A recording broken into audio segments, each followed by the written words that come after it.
Canary Islands sponsors the weather.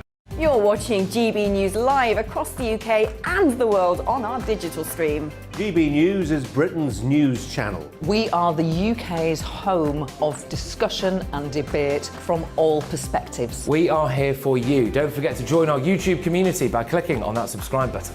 And if you want the GB News app, you can click and catch up on programmes anytime. We love to hear from you, so email us. gbviews@gbnews.uk. Thanks for being part of the GB News family. My name is Andrew Doyle. Join me every Sunday evening at 7 p.m. for Free Speech Nation. This is a show where we address current affairs and news stories of the week with the help of two wonderful comedian panellists. I brought in comics because I want to give it a lighter edge, and also they work for less. See you there.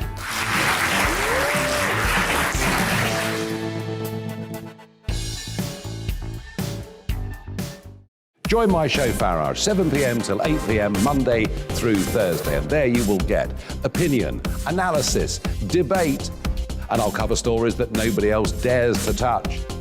And then for the last 15 minutes, talking pints. We're over a drink. We have a civilised conversation with someone. We very often disagree, but we do it in a grown-up way. Come and join me on Farage.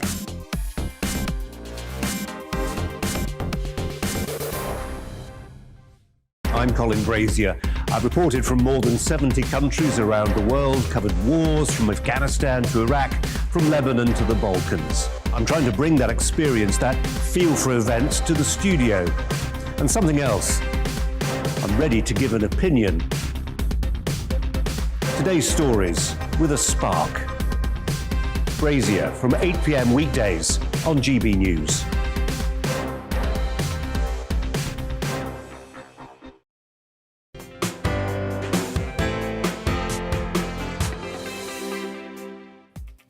Hello, good afternoon and welcome. I'm Nana Akua. And for the next 2 hours, me and my panel, we're taking on some of the big topics hitting the headlines right now. This show is all about opinion. It's mine, it's theirs, and of course, it's yours. We'll be debating, discussing and disagreeing, but no one will be cancelled. So joining me today, it's Conservative commentator Calvin Robinson and comedian Leo Kurth. But first, let's get your latest news headlines.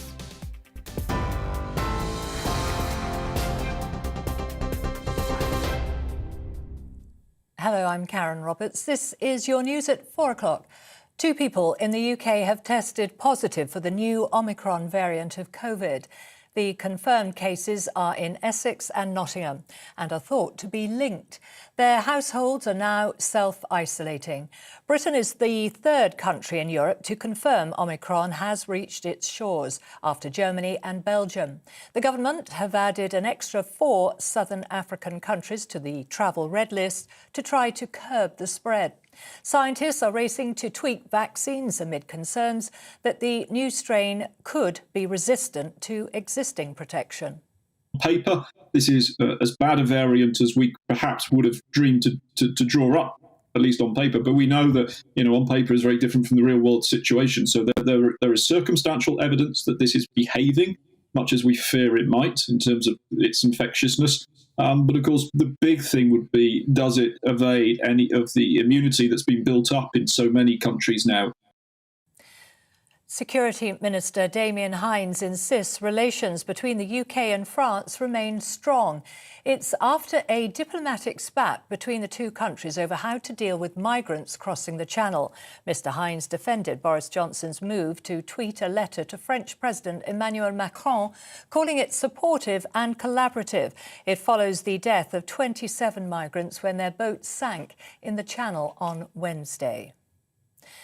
Former England cricket captain Michael Vaughan says he's sorry for the hurt his former teammate Azeem Rafiq has experienced. Earlier this month, Rafiq told MPs he faced institutional racism at Yorkshire.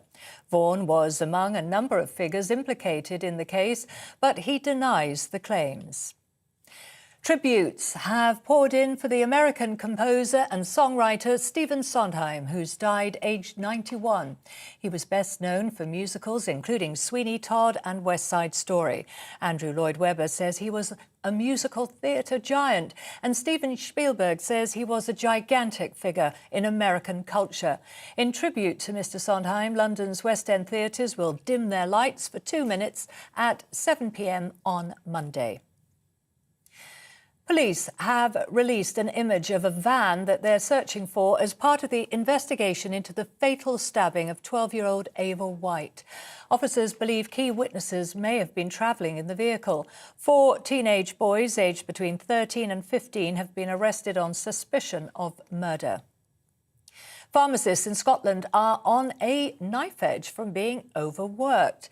A new survey from the Royal Pharmaceutical Society reveals almost 9 in 10 people working in the sector fear they are at risk of burnout, and almost a third are considering quitting. Hundreds of migrants from Central America and Haiti are marching from southern Mexico to the United States border.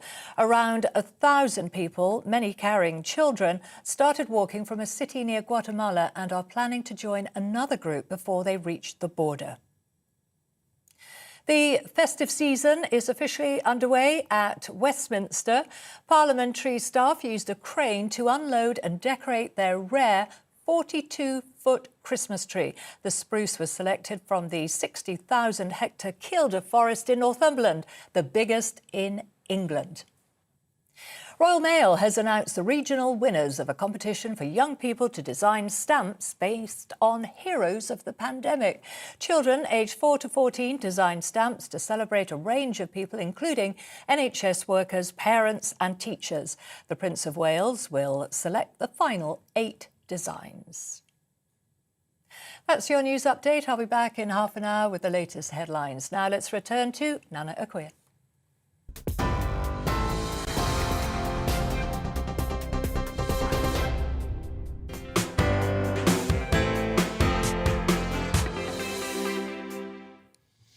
Well, I don't know about you, but as a woman, when I was carrying my children, I was continually worried, making sure I ate the right things, no prawns, no blue cheese or alcohol.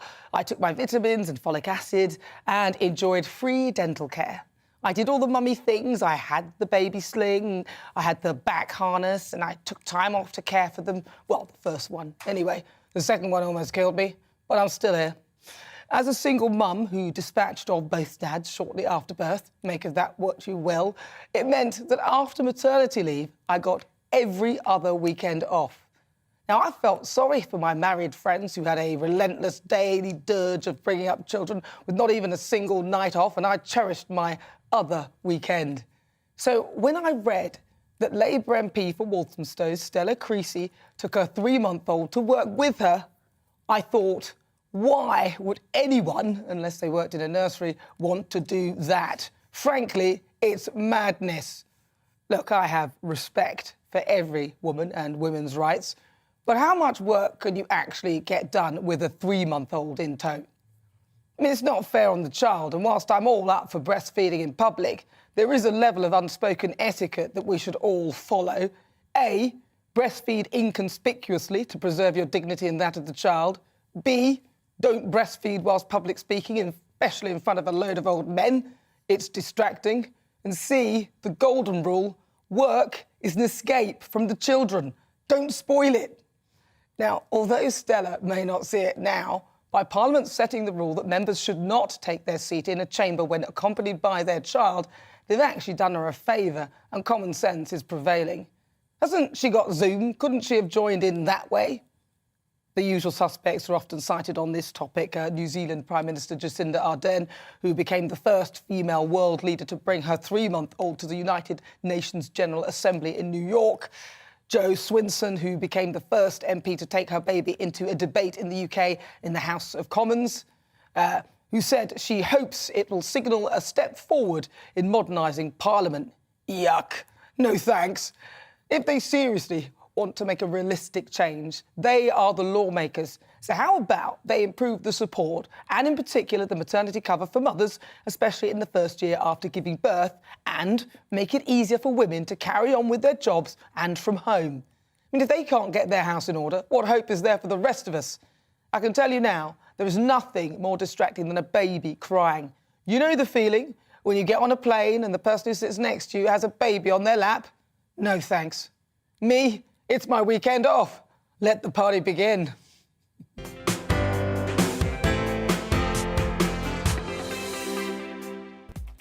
Right, so before we get stuck into the debate, here's what else is coming up today. My difficult conversation this week is focused on drink spiking, with almost 200 incidents reported to police across the UK throughout September and October. Some groups now boycotting nightclubs.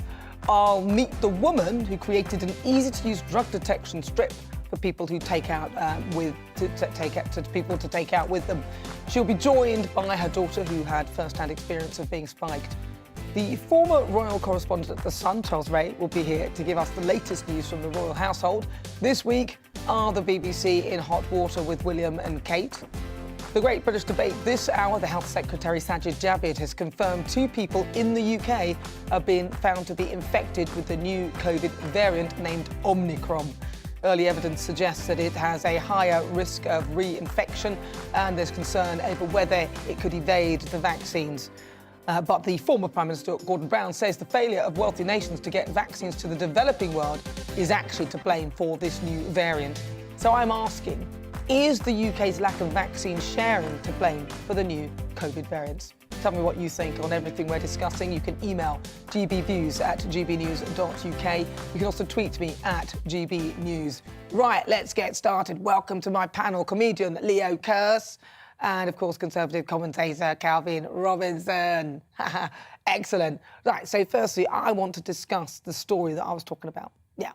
So I was mentioning the fact that, there's rules that allow babies into the House of Commons, but these have sort of changed now. I'm going to start with you because you're getting a bit broody, aren't you, Leo? Yeah, I want to have a baby. So I can still climb trees with it when it's not with the actual baby, obviously. But yeah, no, I think this is ridiculous. I mean, surely Stella Creasy can afford to pay for a creche or whatever you put babies in when she's going to work. MPs get paid enough. It's probably an expensible expense. And also, where's her husband? I don't think as a feminist, we're all supposed to be feminists these days. I don't know. I feel like women have sort of come into the workplace demanding to be taken seriously because they can do the same job as men. So they can't then turn around and be like, oh, wait, I can't do the same job because I've got this baby. Give it to your husband to look after for the afternoon. What's the problem with that? Well, he might say the same thing. I can't do this job because I've got this baby.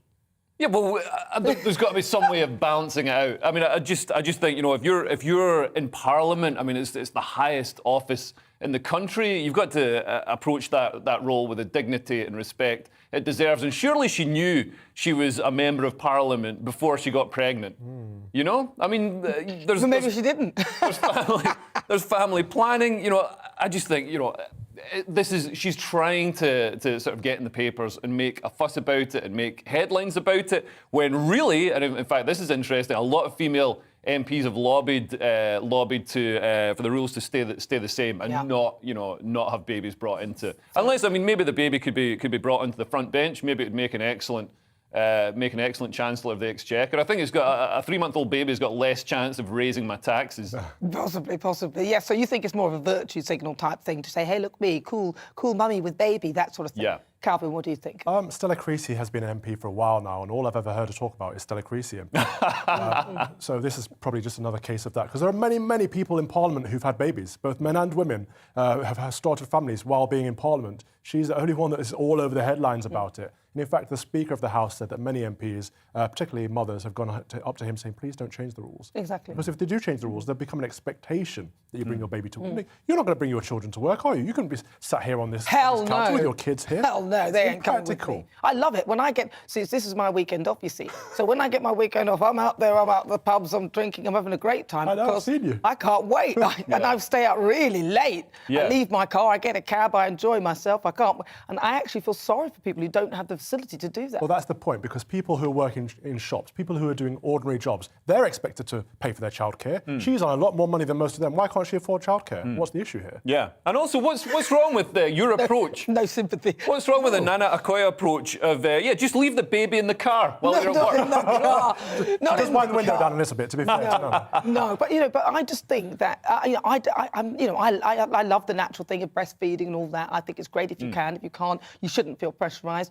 But I don't want to, put it into someone's face and go, hey, this is me. I'm going to do a speech now with the baby on my breast and all that. I just don't think, as a level of etiquette, that's sort of it's undignified for the baby, who should be getting all of your attention whilst they're breastfeeding. This is a real bonding moment with the baby, and then it's a bit unsavory because people are looking at you, but they're sort of like, you sort of don't know where to look, do you? And I, as a woman, feel that, even if another woman is breastfeeding, I sort of don't know where to look. So I like it if people are doing it, that's fine, but discreetly and not at work. Surely there are... said that, because if we said that, we'd be called sexist, rather. Yeah, Sorry, the wrong ist, or is it? You're already on these... Exactly. But there's nothing wrong with being a bit discreet, and I think people do it really overtly at this point, to make a statement about, look what I'm doing. Yeah. Like, it's kind of proving a point at this moment. But that's a very serious place, the House of Parliament. They're doing serious business. They're legislating for our country. It's not a place for... There's a real dissonance with it, because you're not allowed to look at women's breasts when they're not breastfeeding, but you've got to be fine with looking at them when they are breastfeeding. It's like, I don't know when I'm supposed to look at the breasts. You're supposed to look at the eyes, the woman's eyes. Right. Forget that bit and just look at their eyes. When they're walking a lamppost. But I mean, I suppose some people would say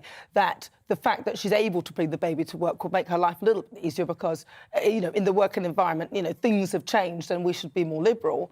But then others might say that, well, there's Zoom, isn't there? Why couldn't she do what she's Exactly. doing on The Zoom? working environment has changed, so you can work over Zoom. You can conduct your business over Zoom, and then have the baby discreetly, hidden away in the corner of the screen. Or even breastfeeding, but then just to have the shot a little bit higher. Yeah. So nobody would even know. Yeah.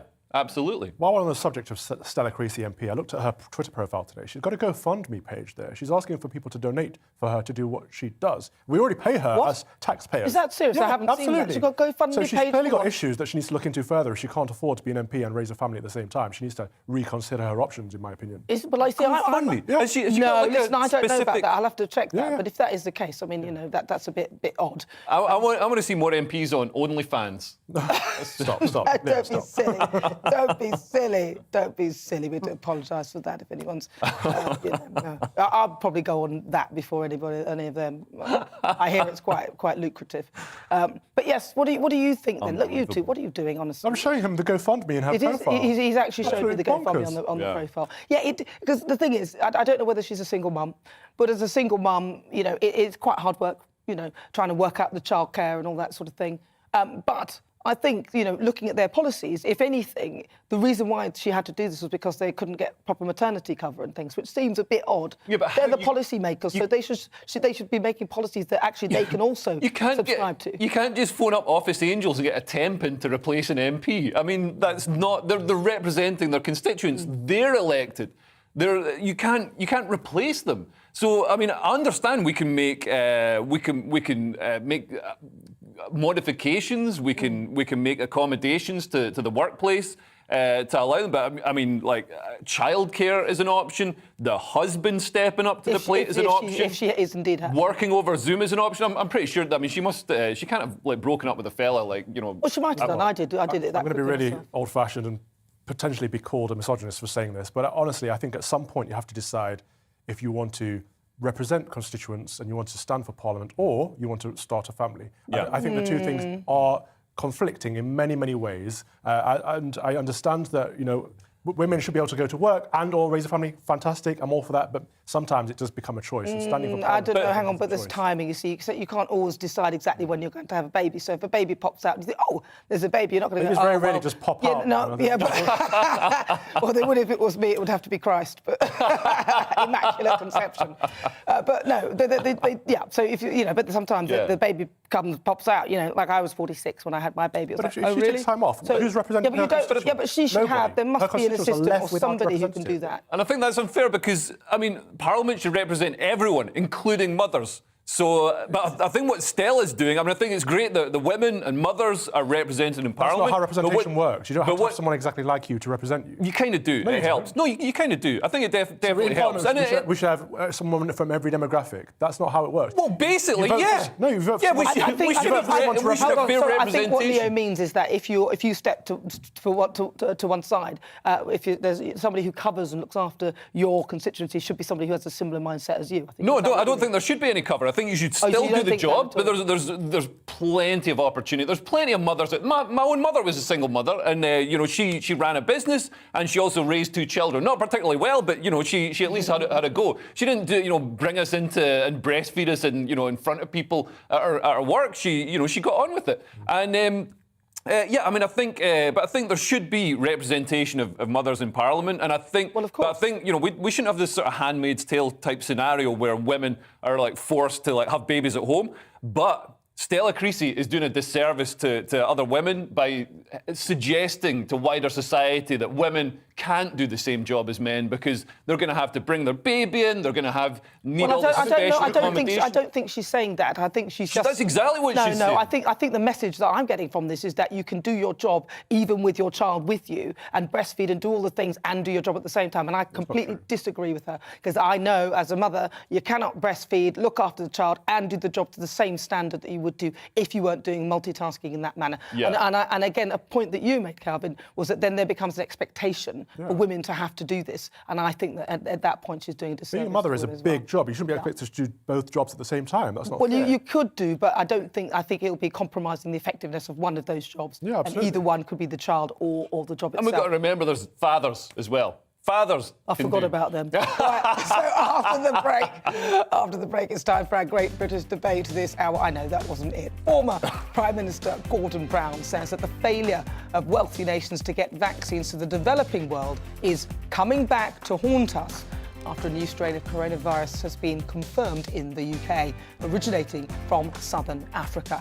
So I'm asking, is the UK's lack of vaccine sharing to blame for new COVID variants? Send us an email, gbnews@gbnews.uk, and tell us what you think. You can also tweet at GBNews, and there's a poll up right now asking that very question, so cast your vote now. But first, it's the weather. It's time to remind ourselves there's always another winter. Canary Islands sponsors the weather. A few blustery showers will continue to affect Cornwall this evening, but elsewhere across the southwest it'll be dry with clear periods. Still generally feeling cold, though, in the northerly breeze. The southeast of England will be cloudy with a gust of wind, and here a few outbreaks of rain and hill sleet are possible. A few showers will brush in from the north into the western parts of Wales. Elsewhere across the country it will be dry but chilly. A bit of an east to west split is likely across the Midlands. Cloudy and windy weather will affect the east with the odd patch of rain or sleet, whilst further west clearer skies are likely. It remains blustery across the northeast of England heading into the evening, with an ongoing risk of some rain which could fall as sleet or snow in places. Wintry showers will feed into northern Scotland as well, but further south a good deal of dry and fairly clear weather is on the cards. As elsewhere though, a chilly northerly wind will persist. Those winds will be a little lighter across Northern Ireland, and here a mix of clear spells and scattered showers is expected. Temperatures will be falling away under the clearer breaks. Overnight, a widespread frost will form with some ice too, especially in the north and east. Canary Islands sponsors the weather. Hi, I'm Alistair Stewart, and I really hope that you can join me here on GB News. I've been in this game for 40 years and I've made lots of friends, but I try and reflect what they think about the big stories of the day in conversation with me. That's why we call it Alistair Stewart and Friends, and you're a key part of it as well. I always get inundated with emails and messages and texts, and if they're really good, I play them back to you. 12 till 3 every Saturday and Sunday. You're watching GB News live across the UK and the world on our digital stream. GB News is Britain's news channel. We are the UK's home of discussion and debate from all perspectives. We are here for you. Don't forget to join our YouTube community by clicking on that subscribe button. And if you want the GB News app, you can click and catch up on programmes anytime. We love to hear from you, so email us. gbviews@gbnews.uk. Thanks for being part of the GB News family. My name is Andrew Doyle. Join me every Sunday evening at 7 p.m. for Free Speech Nation. This is a show where we address current affairs and news stories of the week with the help of two wonderful comedian panellists. I brought in comics because I want to give it a lighter edge, and also they work for less. See you there.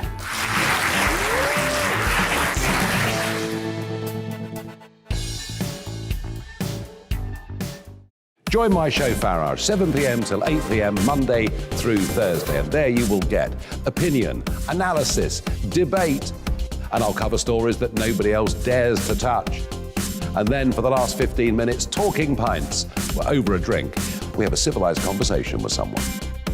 We very often disagree, but we do it in a grown-up way. Come and join me on Farage.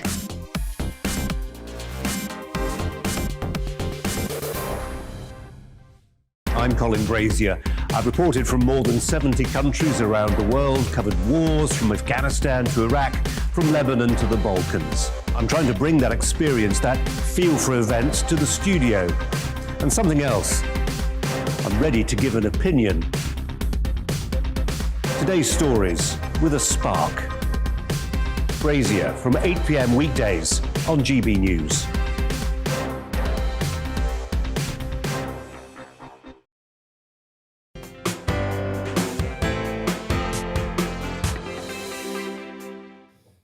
So good afternoon. It's time for our big debate this hour. The Health Secretary has confirmed that 2 people here in the UK have the new variant of coronavirus. Sajid Javid announced Omicron is now in the country after it originated from southern Africa.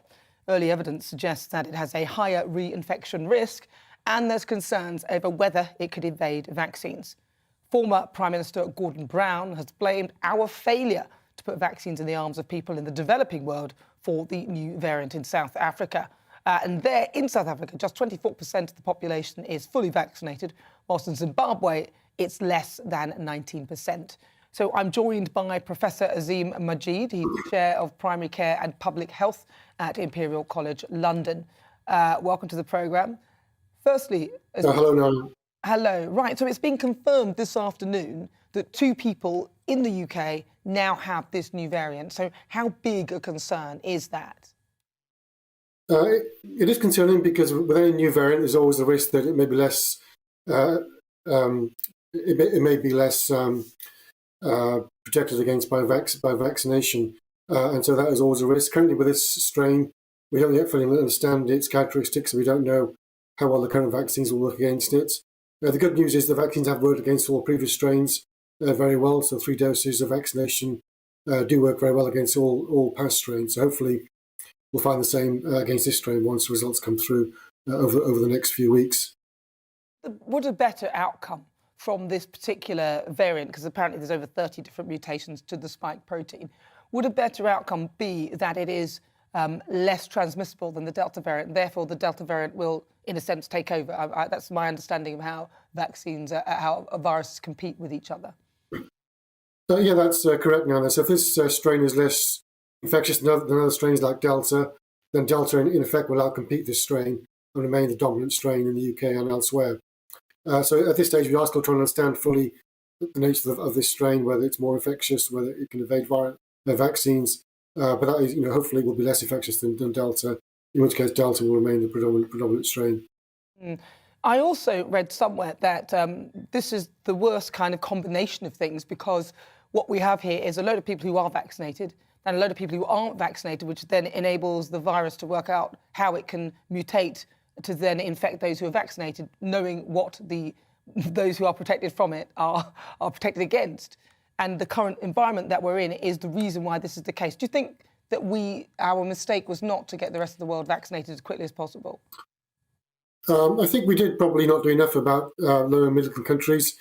In the case of South Africa, they've actually got enough vaccines. The problem there is more people not wanting to be vaccinated rather than a lack of vaccines. So it does vary country to country. In some countries, it's a lack of vaccines.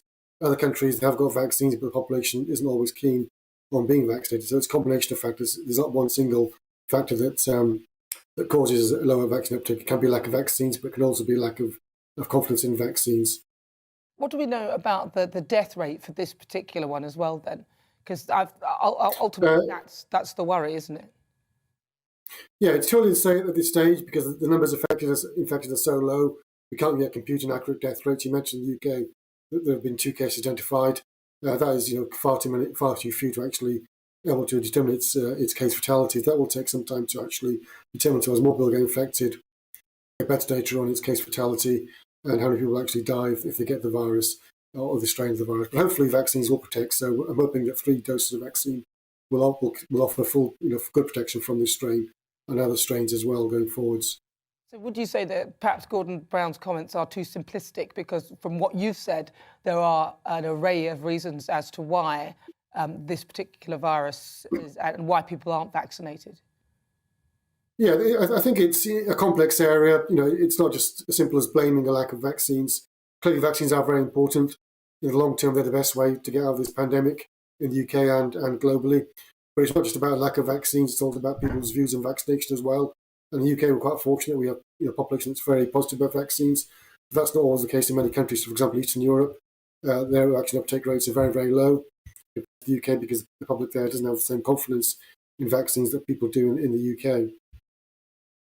Is the fact that a lot of us have already had COVID and others have had the vaccine mean that we would have slightly a better layer of protection against this potential variant? I mean, I know that there's lots of mutations, but isn't there also things like T-cell immunity that we need to take into account because we don't fully understand how that's right, yeah. So the fact that we've, in the UK, most people vaccinated with 2 doses, and now about a quarter of people have had 3 doses, is positive news. We've also had a high infection rate, which, although it's killed, made a lot of people ill and kills a lot of people, paradoxically, it does mean we've got a high level of immunity from infection as well in the UK compared to some other countries. The combination of immunity from actual infection plus vaccination, in particular the 3rd dose, which is proving very effective in preventing serious disease, should hopefully protect the UK from the effects of this new variant, Omicron.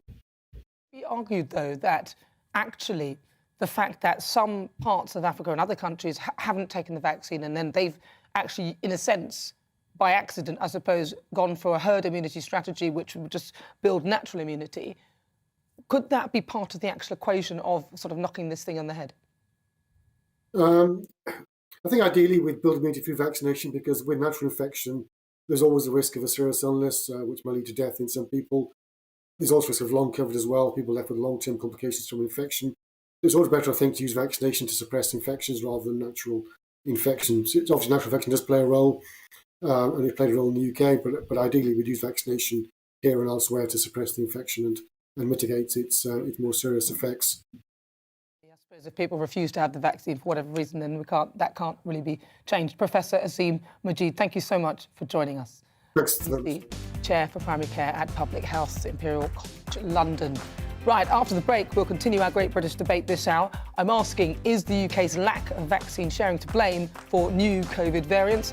I'll be getting my panel's view and it'll be time for your say. But first, let's get your latest news headlines.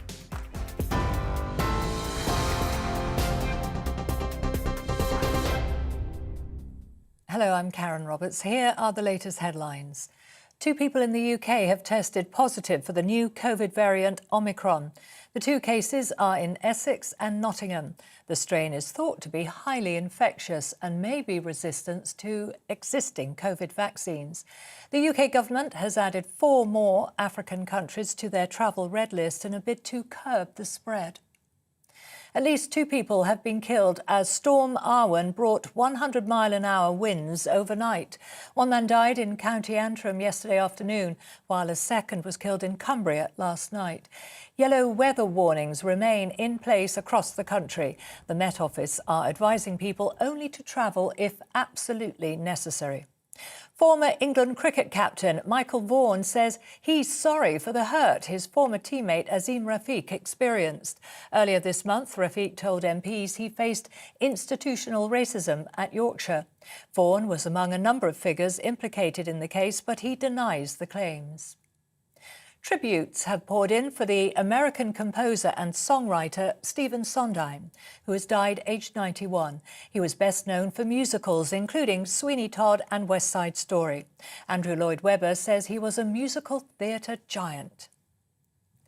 I'll be back at the top of the hour with a full news update.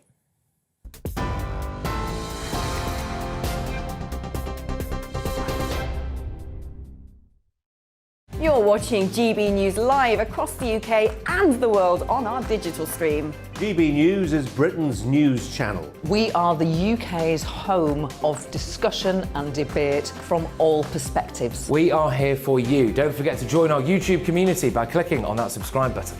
And if you want the GB News app, you can click and catch up on programmes anytime. We love to hear from you, so email us. gbviews@gbnews.uk. Thanks for being part of the GB News family. My name is Andrew Doyle. Join me every Sunday evening at 7 p.m. for Free Speech Nation. This is a show where we address current affairs and news stories of the week with the help of two wonderful comedian panellists. I brought in comics because I want to give it a lighter edge, and also they work for less. See you there.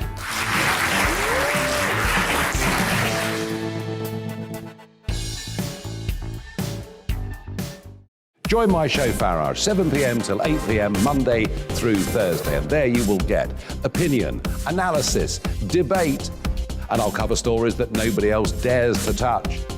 And then for the last 15 minutes, talking pints. We're over a drink. We have a civilized conversation with someone. We very often disagree, but we do it in a grown-up way. Come and join me on Farage.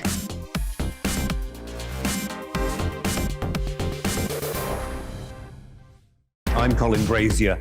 I've reported from more than 70 countries around the world, covered wars from Afghanistan to Iraq, from Lebanon to the Balkans. I'm trying to bring that experience, that feel for events, to the studio. And something else. I'm ready to give an opinion. Today's stories with a spark. Brazier from 8 p.m. weekdays on GB News.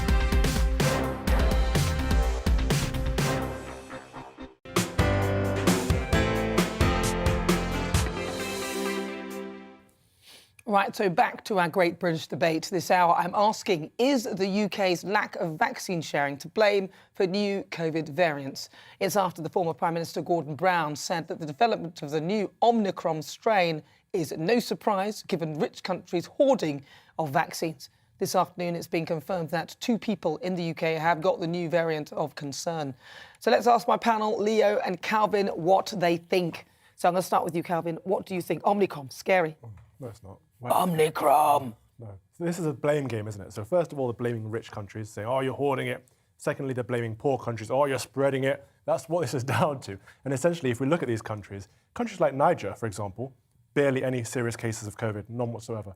These people don't need it. Lots of developing countries actually have younger demographics than what we do. So therefore, they're less at risk of this virus in the first place. So it's pointless. And we can't have a global reaction to the virus. We have to look at local situations and find out where it's needed.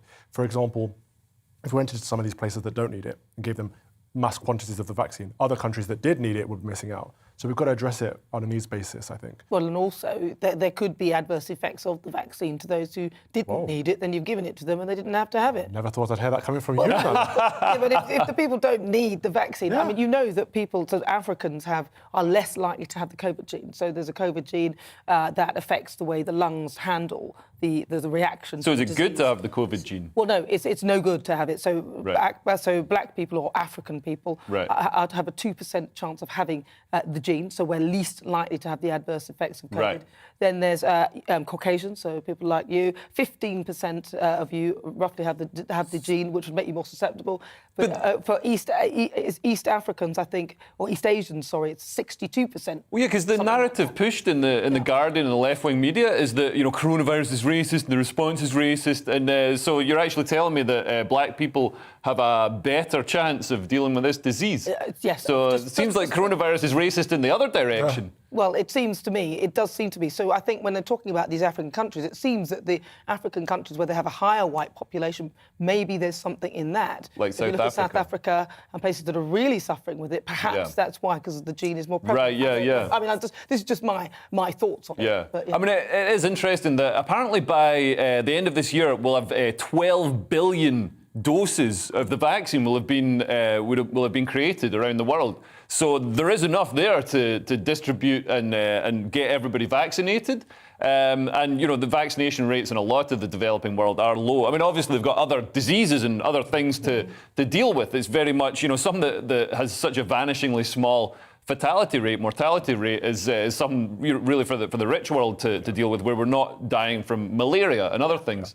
But it's interesting, our foreign aid, it shows that, you know, the foreign aid that we give, it can actually have an impact on us. And I think maybe this is how we should target the foreign aid. The government reduced our foreign aid spending from 0.7% of GDP to 0.5% of GDP. And I think, if we target it at issues that are going to affect us, that'd be a good use of foreign aid. I sort of don't agree with you on that, with the foreign aid thing, because it's ultimately, you can give people a load of money, but then how is that money distributed? No, and it's a whole... Not money, vaccines. Yeah, but there's a whole... But the distribution, it's the distribution process of that vaccine. So you could give someone 100 billion vaccines, but then, you know, so-and-so has come from one village for one shot, they might not come back.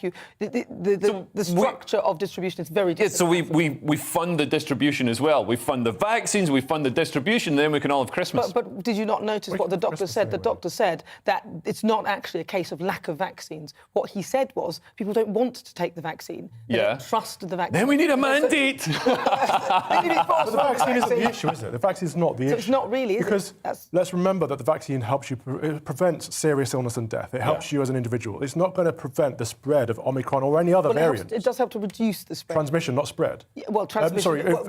But in terms of transmission, yes. Your own personal chance of getting infected has a slight reduction, but the chance of you spreading it is not reduced. So it's not going to prevent. It's not going to prevent the spread of Omicron. That doesn't make sense, because if you're less likely to catch it, then you're less likely to transmit it. If you're not coughing, you're not going to spread it. And also, when you do catch it, if you've had the vaccine, what they're saying is your viral load dips faster. So somebody who hasn't had the vaccine will have this spreadability across a longer period of time than somebody who has had the vaccine. That's what the statistics say. So I just had to stop you and just tell you what... All of that is nonsense to me, because all it says is that there's minute numbers that make a tiny difference. Well, they do if they're on a large scale, the vaccine is not going to stop the spread of this virus. It's going to prevent people from getting seriously ill and die if it works. It might give them adverse effects as well, like you mentioned, but it's not the be-all and end-all. What we need is a vaccine that helps prevent transmission. That's what we need, like a traditional vaccine. And also, we just need to learn. We've got treatments for it now.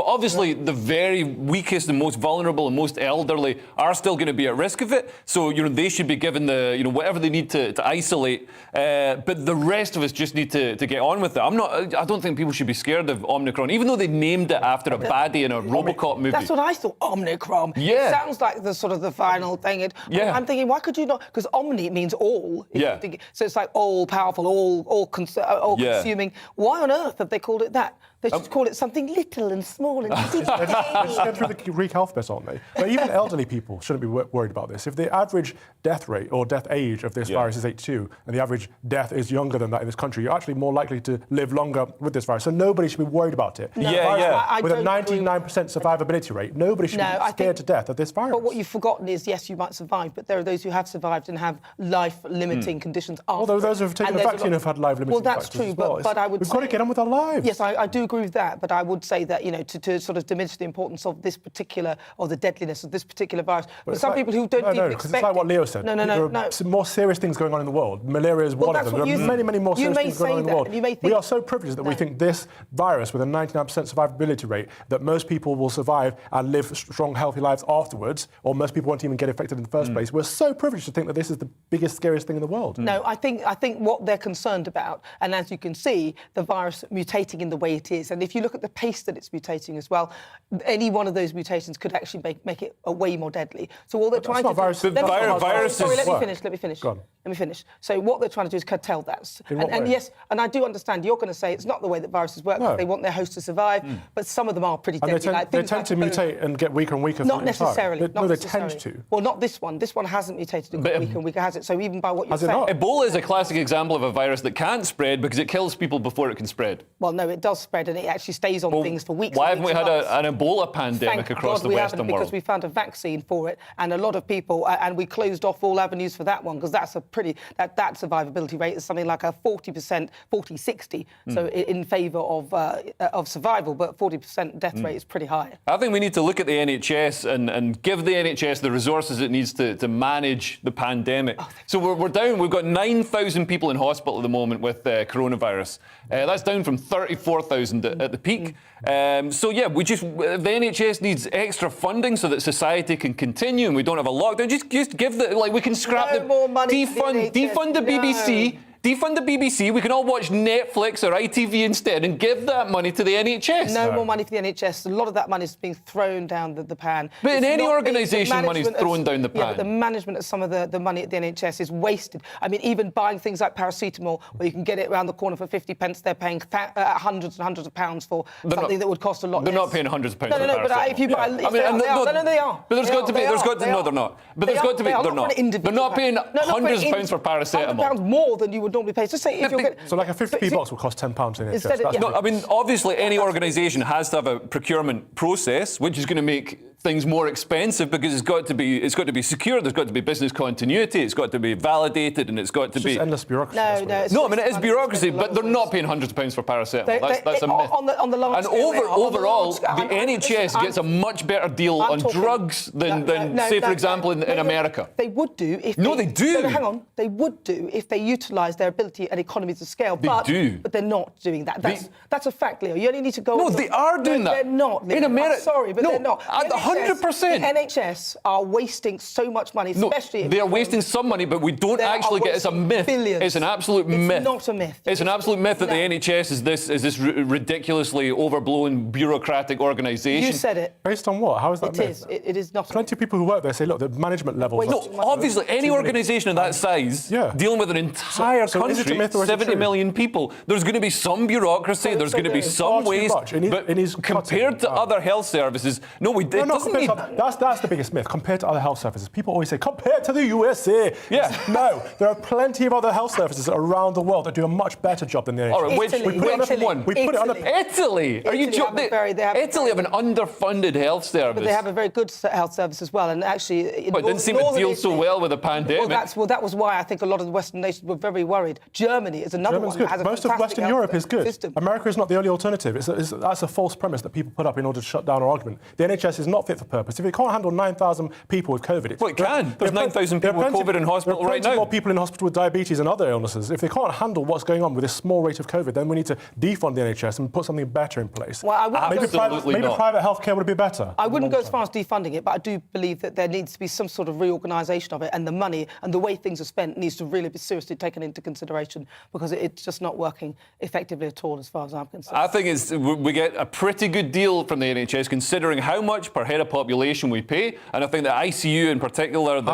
emergency treatment, I can't remember off the top of my head. But we know. I'm not Wikipedia. It's like $2.5 or $3.5 grand a year per person. That is more than private healthcare, so it's not good. It's not good value for money. But private healthcare isn't there when you actually need it. My granddad had private healthcare, and so he had something go wrong with his intestines, and then after that he wasn't covered for his intestines. It's like, you know, after somebody breaks into your house, all of a sudden your insurance premiums go up. That sounds like insurance, not private healthcare. But there are different options available. That's my point. Oh, so private healthcare, you just pay. Let's bring it back to the vaccines, though, because that's what we were talking about. I know some of you may have forgotten. Are we to blame, though? The West to blame? I mean, you heard what the doctor said. He basically was saying that actually it's a way more complex situation. Should people like Gordon Brown be making comments like that? Doesn't sound like he's spoken to anybody about it. Well, Gordon Brown's, one of his tentpole ideas was this 0.7% of GDP going out as foreign aid. It was his big virtue signal of the times, and so he's obviously miffed that the government has cut that back to 0.5%,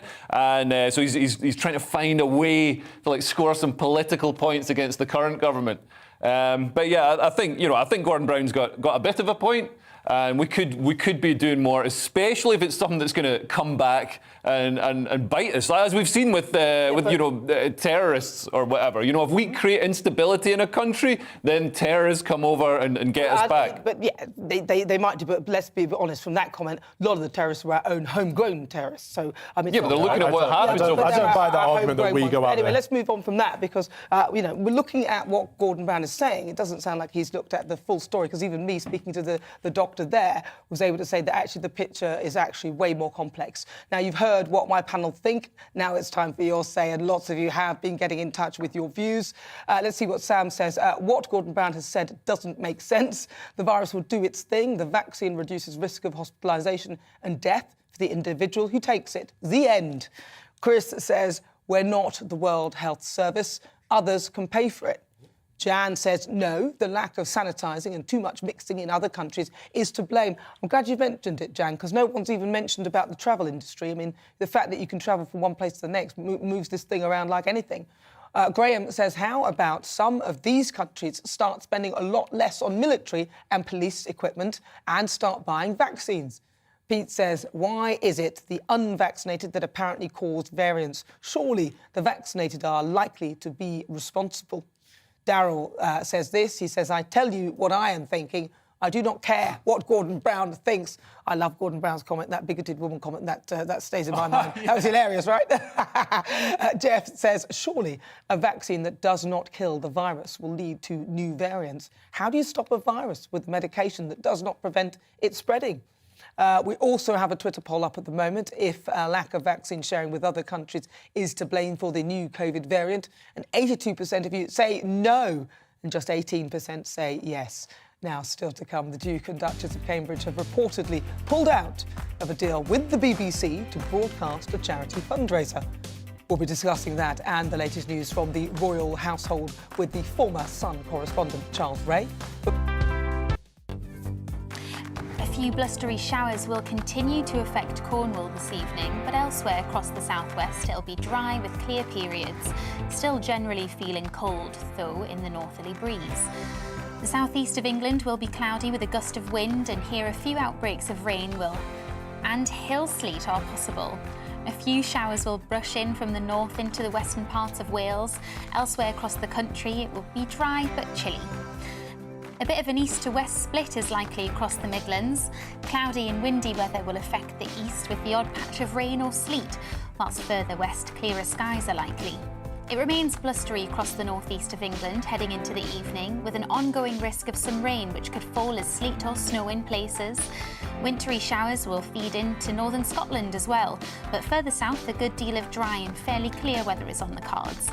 As elsewhere though, a chilly northerly wind will persist. Those winds will be a little lighter across Northern Ireland, and here a mix of clear spells and scattered showers is expected. Temperatures will be falling away under the clearer breaks. Overnight, a widespread frost will form with some ice too, especially in the north and east. Canary Islands sponsors the weather. Join me, Mark White, here on GB News. For more than 2 decades, I've been at the sharp end of reporting crime and security at home and abroad. From the scourge of terrorism to the fight against violent crime and the deepening small boats crisis in the Channel. They're issues you rightly care about, and so do I. As GB News Home and Security Editor, my focus will be on the stories that matter to you. You're watching GB News live across the UK and the world on our digital stream. GB News is Britain's news channel. We are the UK's home of discussion and debate from all perspectives. We are here for you. Don't forget to join our YouTube community by clicking on that subscribe button. And if you want the GB News app, you can click and catch up on programmes anytime. We love to hear from you, so email us. gbviews@gbnews.uk. Thanks for being part of the GB News family. My name is Andrew Doyle. Join me every Sunday evening at 7 p.m. for Free Speech Nation. This is a show where we address current affairs and news stories of the week with the help of 2 wonderful comedian panellists. I brought in comics because I want to give it a lighter edge, and also they work for less. See you there.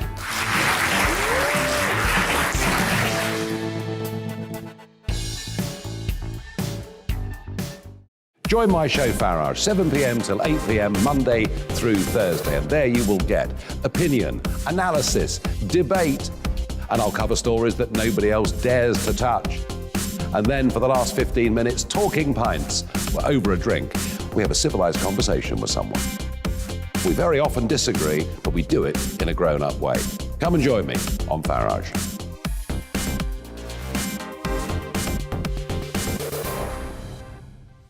I'm Colin Brazier. I've reported from more than 70 countries around the world, covered wars from Afghanistan to Iraq, from Lebanon to the Balkans. I'm trying to bring that experience, that feel for events, to the studio. And something else. I'm ready to give an opinion. Today's stories with a spark. Brazier from 8 p.m. weekdays on GB News.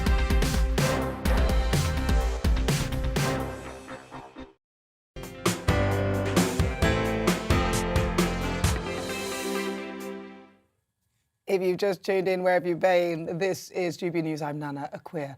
It's time for our Royal Roundup this week. From a row between the royals and the BBC to a unique reason why Meghan Markle may never be able to pursue a political career. It's always a busy week. So who better to delve into this than former royal correspondent for The Sun and author Charles Ray, who joins me now. Charles, welcome. Right. Well, good afternoon. Right, let's start then with the news that William and Kate aren't too happy with the BBC. Well, they haven't been too happy with the BBC for some time now. And of course, what has happened, we had the first episode of a two-part series on the Princes and the Press, which was screened last Monday. And that's brought up all sorts of problems for the BBC. And as a result, there is a carol concert that's being organised by the Duke and Duchess of Cambridge for charity, and they've pulled it from the BBC. They've just sort of said, no, we're not going to have it, and they've phoned up ITV, said, do you want it? And ITV snapped their hands off. Oh, wow, crikey. See, so this is not great for the BBC. They seem to be in a bit of hot water over quite a few things. So what about this one then, the Queen? She's getting ready for Christmas at Sandringham. Yes, I mean, she's told the family, I'm getting better and I'm looking forward, to having all the family around, well, all the family that are around, to come to Sandringham. She's already been up there for a weekend just to make sure, put the final touches to the Sandringham visit. We'll expect to see all the major royals that still live in this country to be there. Yeah, so no Meghan and Harry then, they're unlikely to go there, are they? Have they confirmed they're not? No, they've already said that they won't be there. They have come up with an extraordinary reason because Meghan says, well, the focus will be on us and not the royal family, which in a way, she's absolutely right. If they come over here, everybody's going to be focused on Meghan and Harry, what they're saying, what they're doing, why they're doing it. Everything will be under the microscope. So it's just as well as they're not coming. But couldn't they do it so that, because I'm sure if you're that rich, surely you could go under the radar with nobody even knowing that you're coming here. They must be able to do that, right? No, there's enough reporters around to find, to defy any radar, to be very honest, Nana. I doubt very much if they could sneak in, much and all as they would like to, they wouldn't be able to sneak in. We'd know about it. Yeah, they certainly wouldn't be able to sneak out. Listen, now what about this one? Because this is interesting. Meghan might be barred from running for president even if she wanted to. Well, yes, as an American citizen, she can run for the president. I mean, it all depends what party she wants to support. But there is a little known amendment to the Constitution, which has not yet been passed, but it's the Titles of Nobility, which was produced in 1811 to stop the nephew of Napoleon Bonaparte from becoming or running for president. Now, Jerome Bonaparte, his father Jerome, who is Napoleon's brother, he married an American lady, and young Jerome was born in America. And they had an amendment, and there were 21 states, and only 12 voted for it, but they needed 14, a two-thirds majority. So it didn't pass, but it's still on the statute books as such, and would have to go to Congress again. So we'd have to have another 26 states would have to back it to stop Meghan running as president because of her title, i.e. the Duchess of Sussex. As you know, Nana, she's quite used to using it all the time. So do they still have these titles though? I mean, even though she's using Yes, they do. So they still have them. Yeah. They're still not technically. They are the Duke and Duchess of Sussex, and she introduces herself, especially when she makes phone calls to American senators, as "Hello, it's Meghan, the Duchess of Sussex here," and that's gone down like a lead balloon as well. So she's using that title, for her own ends. See, that doesn't surprise me at all. Yeah, this is just going to go on and on, isn't it? These two. I mean, is there any hope that they might? I was reading somewhere that there was some chance of some sort of reconciliation, or that they might try and make up, or something. Have you been reading anything like that? No, I mean, I haven't seen anything or any signs at all that there's going to be any rapprochement between the royals and Harry and Meghan. There's too much water gone under the bridge, to be perfectly honest. It would have to be an incredible negotiation to get them back again. I mean, they left the country. But they're still using their royal titles in America. They wanted to be free from the royal yoke. I mean, I can tell you that that's a royal yoke that I wouldn't mind having to get hold of, to be perfectly honest. They wanted to be free of that, and they wanted to live their own lives. Well, they can live their own lives, but they keep on making comments. They keep on knocking the royal family, which isn't the best way of doing, of looking forward to some sort of, agreement that we should get back together again. I wish they'd sort of go away. Listen, Charles, thank you so much for joining us. That's all the best. Thank you. He's an author and a former royal correspondent for The Sun. If you've just joined us, you're watching me, Nana Akua, on GB News. More to come in the next hour.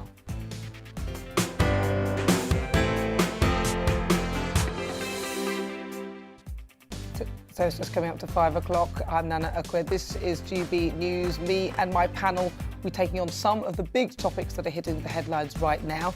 The show is all about opinion. It's mine, it's theirs, and of course, it's yours. We'll be debating, discussing, and at times we will disagree, but no one will be cancelled. Joining me today, it's comedian Leo Kearse and also Conservative commentator Calvin Robinson. Still to come, my difficult conversation. Now today is focused on drink spiking. With almost 200 incidents reported to the police forces across the UK throughout September and October, some groups now boycotting nightclubs. I'll meet with the woman who's created an easy-to-use drug detection strip for people to take out with them. She'll be joined by her daughter, who has first-hand experience of a drink being spiked. And our Great British Debate this hour, I'm asking, should MPs use social media to conduct politics? President Emmanuel Macron has told Boris Johnson to get serious or remain locked out of discussions over how to stop people crossing the channel. The French leader has criticised the UK's decision to issue a 5-point plan via Twitter instead of conducting bilateral talks. I want to know what you think about that. You can email gbviews@gbnews.uk or send me a tweet at gbnews. But first, let's get your latest headlines.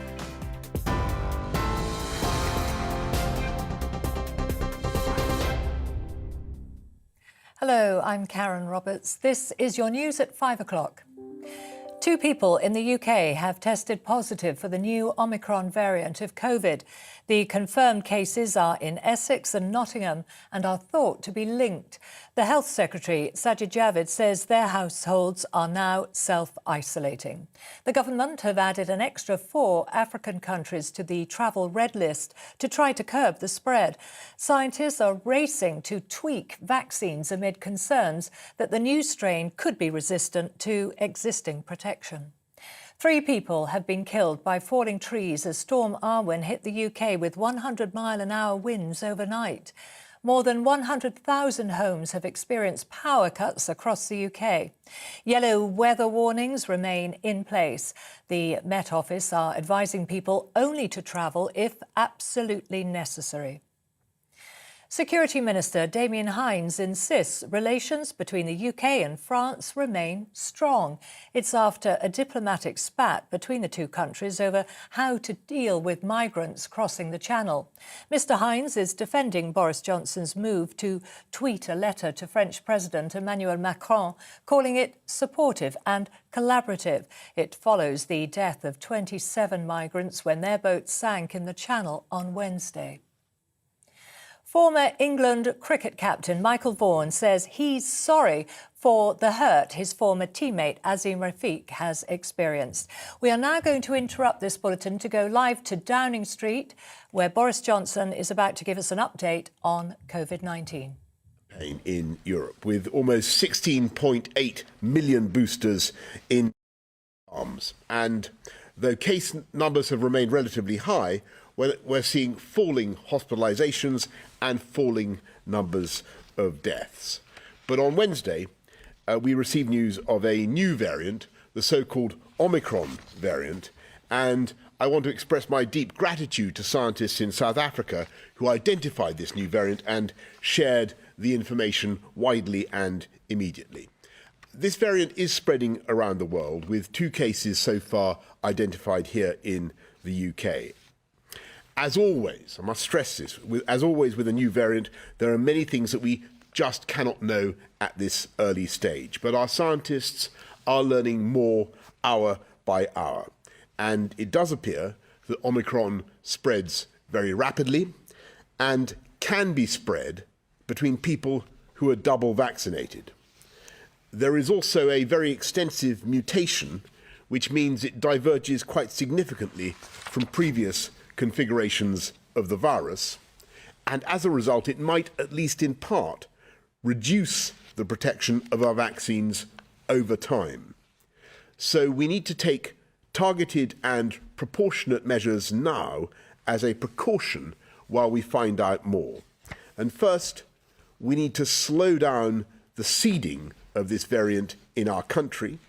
We need to buy time for our scientists to understand exactly what we're dealing with, and for us to get more people vaccinated and, above all, to get more people boosted, as well as to help our NHS prepare in what is already a challenging winter.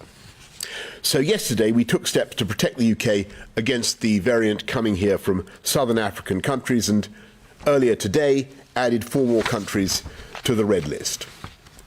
But we now need to go further and implement a proportionate testing regime for arrivals from across the whole world. So, we're not going to stop people travelling. I want to stress that. We're not going to stop people travelling, but we will require anyone who enters the UK to take a PCR test by the end of the 2nd day after their arrival and to self-isolate until they have a negative result. Second, we need to slow down the spread of this variant here in the UK, because measures at the border can only ever minimise and delay the arrival of a new variant rather than stop it altogether. So in addition to the measures we're already taking to locate those who have been in countries of concern over the last 10 days, we will require all contacts of those who test positive with a suspected case of Omicron to self-isolate for 10 days, regardless of your vaccination status. We will also go further in asking all of you to help contain the spread of this variant by tightening up the rules on face coverings in shops and on public transport. And third, and most importantly, we need to bolster our protections against this new variant. We don't yet exactly know how effective our vaccines will be against Omicron, but we have good reasons for believing they will provide at least some measure of protection. And if you're boosted, your response is likely to be stronger. So it's more vital than ever that people get their jabs and we get those boosters into arms as fast as possible. So from today, we're going to boost the booster campaign. We're already planning to do 6 million jabs in England alone over the next 3 weeks. And now we're looking to go further. So the Health Secretary has asked the JCVI, the Joint Committee on Vaccination and Immunisation, to consider giving boosters to as wide a group as possible, as well as reducing the gap between your second dose and your booster. And of course, we're speaking to our counterparts in the devolved administrations and will continue to coordinate with them. The measures that we're taking today, including on our borders and on face masks, are temporary and precautionary, and we will review them in 3 weeks. At that point, we should have much greater information about the continuing effectiveness of our vaccines. I very much hope that we will find that we continue to be in a strong position and we can lift these measures again. But right now, this is the responsible course of action to slow down the seeding and the spread of this new variant and to maximise our defences so that we protect the gains we've worked for so hard and so that we can continue to save lives. Thank you. I'm going to ask Chris to do the slides. Thank you much, Prime Minister. First slide, please. We thought it was sensible to start off with the existing situation, which is almost entirely Delta, because that is the problem for people who are currently being infected, currently in hospital and currently dying. This isn't to say that Delta is worse than Omicron, it is simply to say this is what the majority, by far the majority of cases at the moment are. So if we look at the current situation, the situation remains that in terms of numbers of cases, overall it is, in our view, broadly flat. Sometimes it is going up and sometimes it is going down. It went up, for example, yesterday in terms of numbers of cases, but that hides the fact that in fact there are 3 different patterns. In younger children, there is quite significant transmission at this point in time. And rates are increasing in many parts of the country. At the other end of the age spectrum, as a result of the booster programme, almost certainly, rates are beginning to drift downwards in people over 60 and particularly people above 70. And the result of that is that we're seeing an improvement in the group who are most vulnerable. And then between those ages, I would say broadly, the rates are flat. They're slightly higher in certain ages and slightly lower in others. But those are really broadly the 3 patterns. Next slide, please. As a result of the fact that the numbers in the older age groups and vulnerable people are getting their booster vaccination, the numbers going into hospital, despite the high and in some areas rising overall numbers, the numbers going to hospital are gradually decreasing. This is not a sudden drop, this is a gradual drifting down, but if the numbers overall remain roughly as they are, we should hope that this should continue to be the case as the booster campaign, which is very successful, very large numbers of people coming forward, continues to provide significant additional protection to people over the next weeks. Next slide, please. And this is fortunately translating again into a gradual reduction in the number of people who are dying of COVID. Next slide, please. Looking at the vaccination programme that the Prime Minister talked about, we're continuing to see increases in the number of people coming forward for their first vaccine and also people coming forward for their second vaccine as part of their primary course. And that is absolutely essential. Anybody who is not vaccinated can, I please strongly encourage you to do so. The rates are already very high with Delta, and we now have this new risk coming through. Next slide, please. And when we look at the booster programme, the rates of this are going very well at the moment. As you can see, day by day, the number of people who are getting this significant additional protection from the booster are increasing. So that's the summary in terms of the overall epidemic. Now just moving on to a few additional facts on the Omicron variant, just to add to what the Prime Minister has said. We know that there are cases have been seen out of 4 countries in Southern Africa, not just South Africa. And we know that they've been imported into several countries around the world, including Hong Kong, which reported one of the first cases, Belgium, and most recent reports suggesting Germany, and now in the UK. We expect the numbers to continue to rise around the world over the next few days. That is our very strong expectation, and the numbers of countries that will be reporting this will continue to rise. That is, I think, virtually inevitable. Here in the UK, as the Prime Minister says, there are two cases that have been formally reported. The first in Essex and the second in Nottingham. Both of those are linked together, so they're part of the same cluster. These are not independent cases, they're part of the same cluster. They are helping all the public health authorities.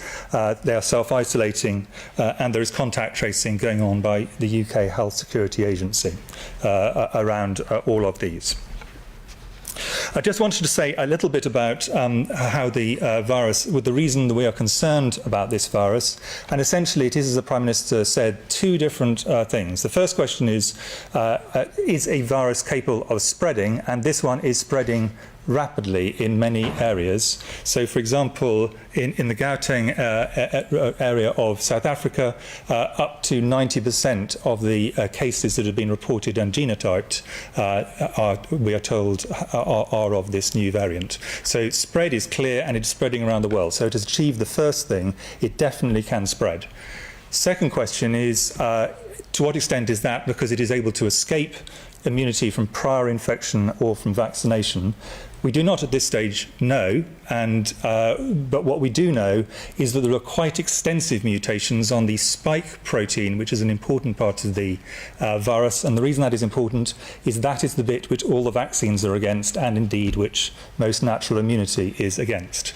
So there is a reasonable chance that at least there will be some degree of vaccine escape with this variant. Now, an important thing which we've said previously with other bits of immunity with viruses is that it is easier for the virus to achieve ability to escape for infection than it is to achieve escape for severe disease and then on to mortality. So there is a reasonable chance, but I want to be clear, we need to wait until we have data before we can say this with any certainty, that even if there is some or significant escape from the ability to infect someone, and therefore for them to be infectious, it may be that there's still vaccines, in particular when they've had boosters, and natural infection boosted by vaccination may be sufficient to go on, prevent people from going on to having severe disease and in some cases dying. So that is the reason that the Prime Minister has emphasised so strongly the need to boost on top of a primary course, because the stronger the immune system response, the more it is able to deal with a relative disadvantage due to the genetic makeup of this virus. I'm now going to pass over to Sir Patrick, who's going to add to those points.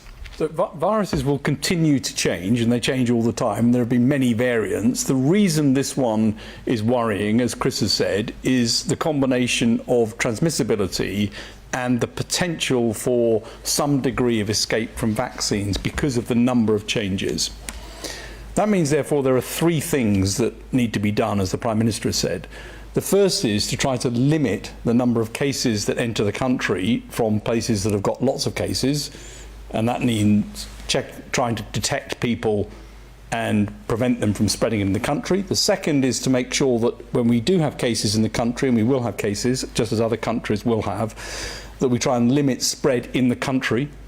And that means detecting those cases, making sure the contacts are identified, and that clusters are identified and contained. And the third is to bolster our defences. And the defences are, first and foremost, to make sure that the vaccines are boosted, because very high levels of antibody coverage will create a higher proportion of people protected even against a variant. And secondly, to make sure also that we've got the antivirals that are coming along, which won't be susceptible to the same degree of resistance to this particular set of changes. So defences are the third important part of this as we go into this next phase. But at the moment, there are few cases. They need to be identified. They need to be properly looked after in terms of contact tracing, and we need to make sure that we reduce spread.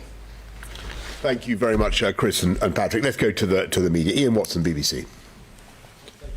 Prime Minister. I think we were all hoping that we were seeing the beginning of the end of the pandemic, but I think people will be concerned listening to you today that we're actually seeing the beginning of new restrictions. You've said they'll be reviewed in 3 weeks' time.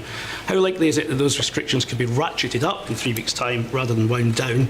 And can you say with any confidence at the moment that people can keep their Christmas plans? And if I may ask Sir Patrick, you said at a previous press conference that you have to go hard and you have to go early. Arguably, you're going early, but not hard. This is falling short of full Plan B with advice to work from home, vaccine passports and so on. Have people amongst your sage advisors been pushing for full Plan B now? And if not, why not? And finally, Professor Whitty, if you could answer this. The government is going much quicker this time than it did over Delta. Is that because you're learning lessons from the pandemic, or is it because you really are far more scared about this variant than the one that's currently prevalent? Thank you.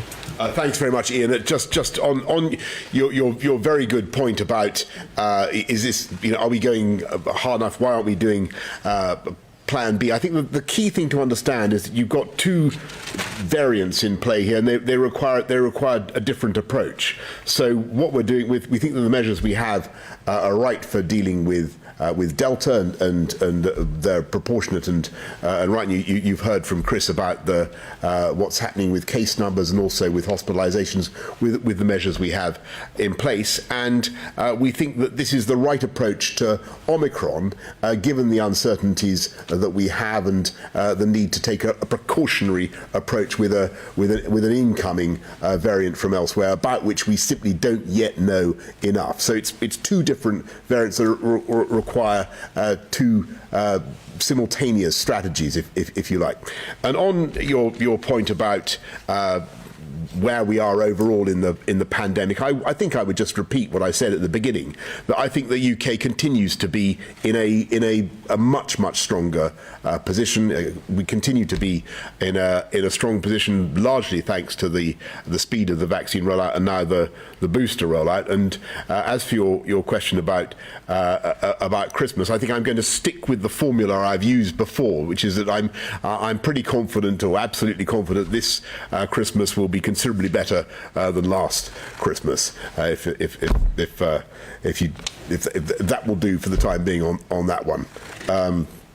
Patrick. I mean, you're quite right. The thing that we need to do is always think, in the face of this virus, go earlier than you think you want to, harder than you think you want to, and more geographically broad than you think you want to. Those are the principles, and that remains true here. But of course the specifics of this are different, because this isn't now a widespread variant in the UK. It's one that's coming in, therefore we need to make sure we've got the right measures in place to detect it. We need to make sure we can pick up the clusters in the country as quickly as possible, contain those, and to make sure that we've got contact tracing and isolation of contacts.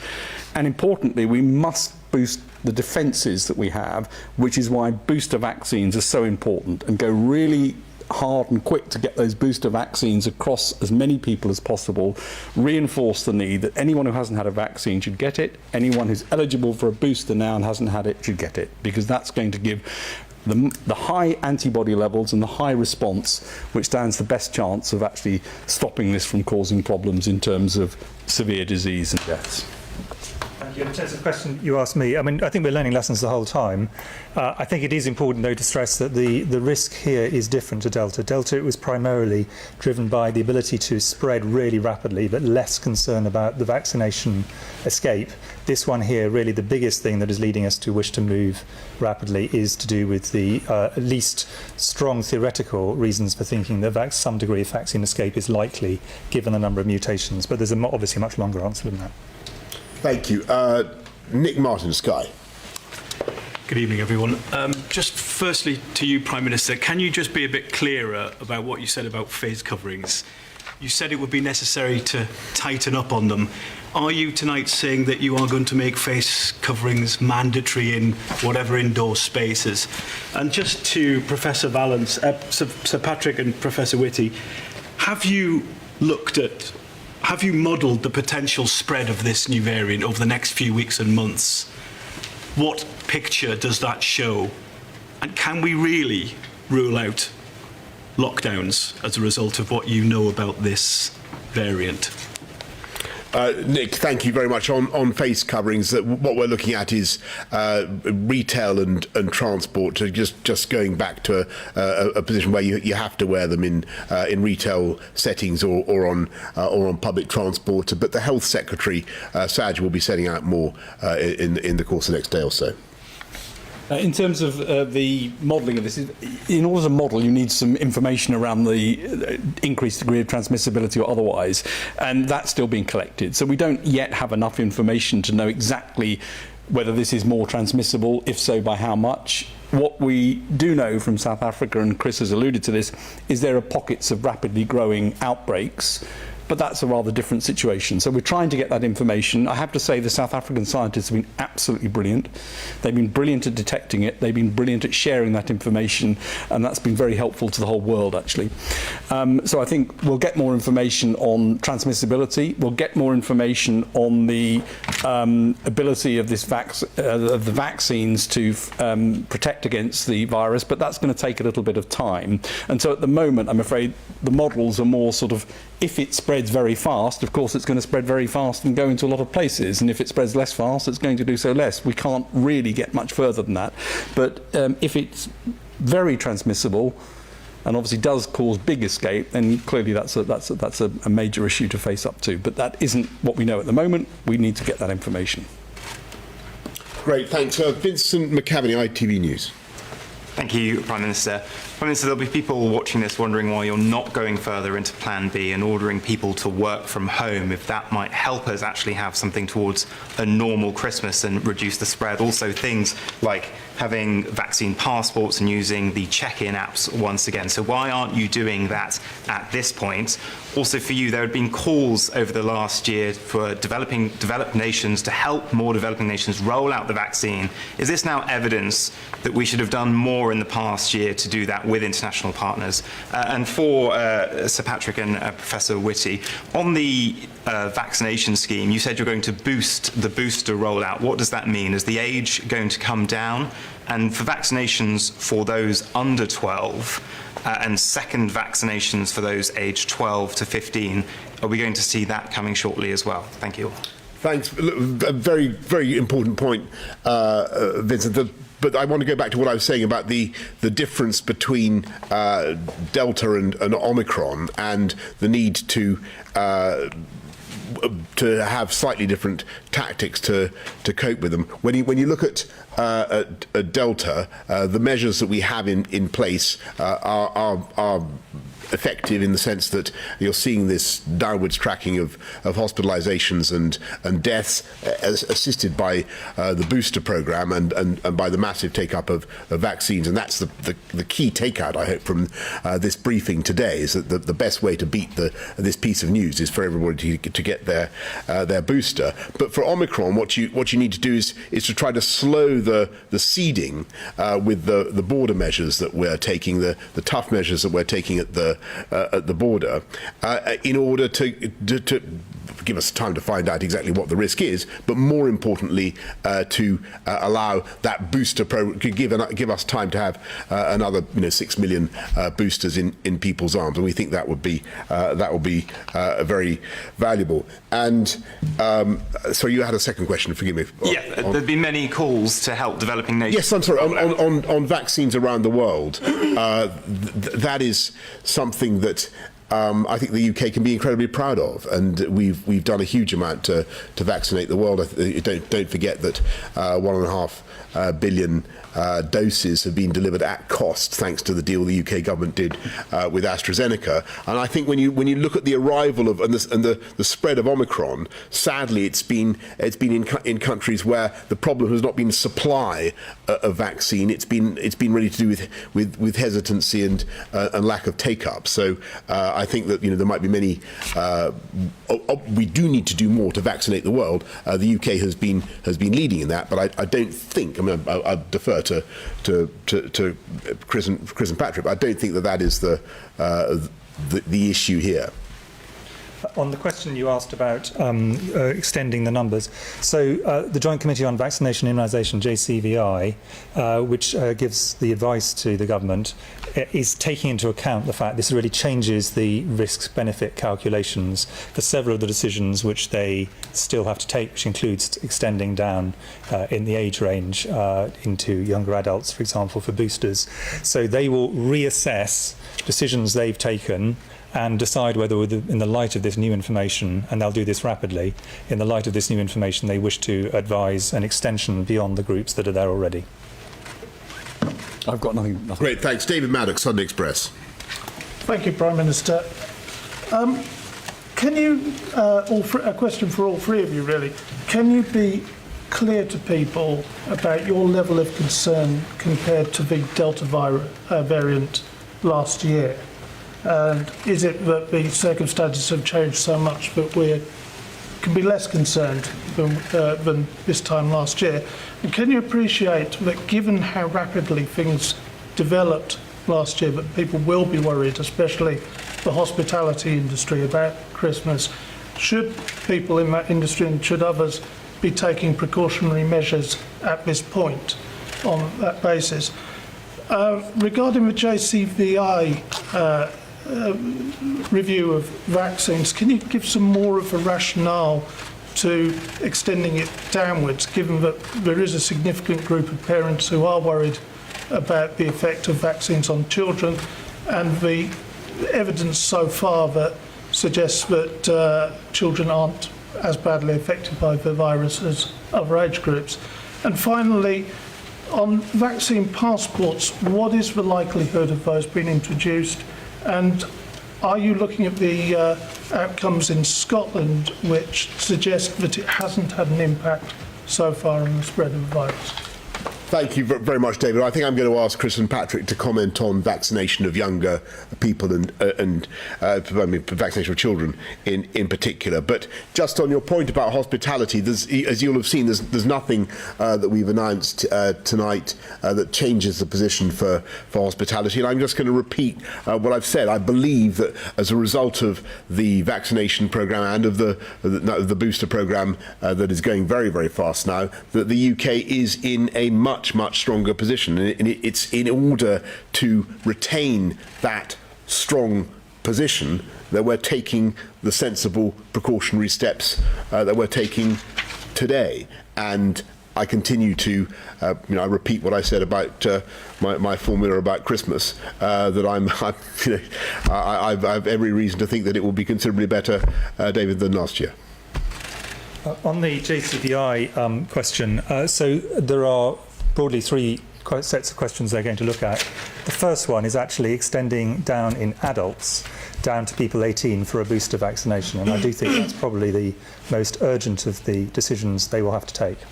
There's then a question about a second dose for children who've chosen to take children whose families have chosen to take the first dose, and those aged 12 to 15. They've already decided that this should be extended to young people 16 and 17, and the evidence on that, I think, is broadly been, as evidence has come in, it has made us more reassured about safety rather than less reassured about safety. So, and we are, I think most parents would agree that there are now significant outbreaks amongst those who are not vaccinated in schools. Indeed, amongst some who are vaccinated, there is a significant issue in children of that age, and that therefore clearly should be looked at by JCVI.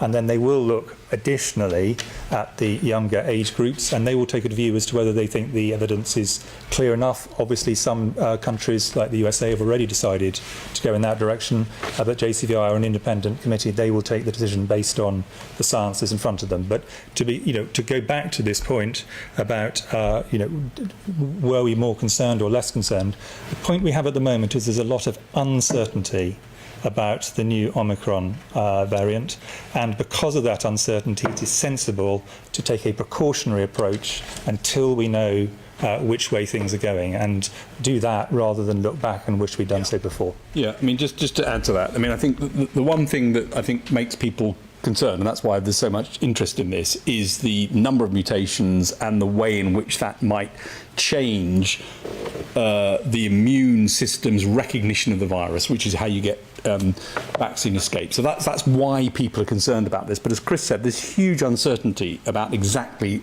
how that translates into protection, and that's what needs to be looked at. Reasons to be overall much less concerned in the long run is because we've got vaccines that are effective. The vaccine manufacturers actually can change them quite easily. So we've got a very changeable platform of vaccines now. And we've got drugs coming along, antiviral drugs, which work. So we've got a far greater armamentarium than we had months ago. And certainly, a totally transformed picture compared to a year ago. I certainly agree with that. David Wooding-son.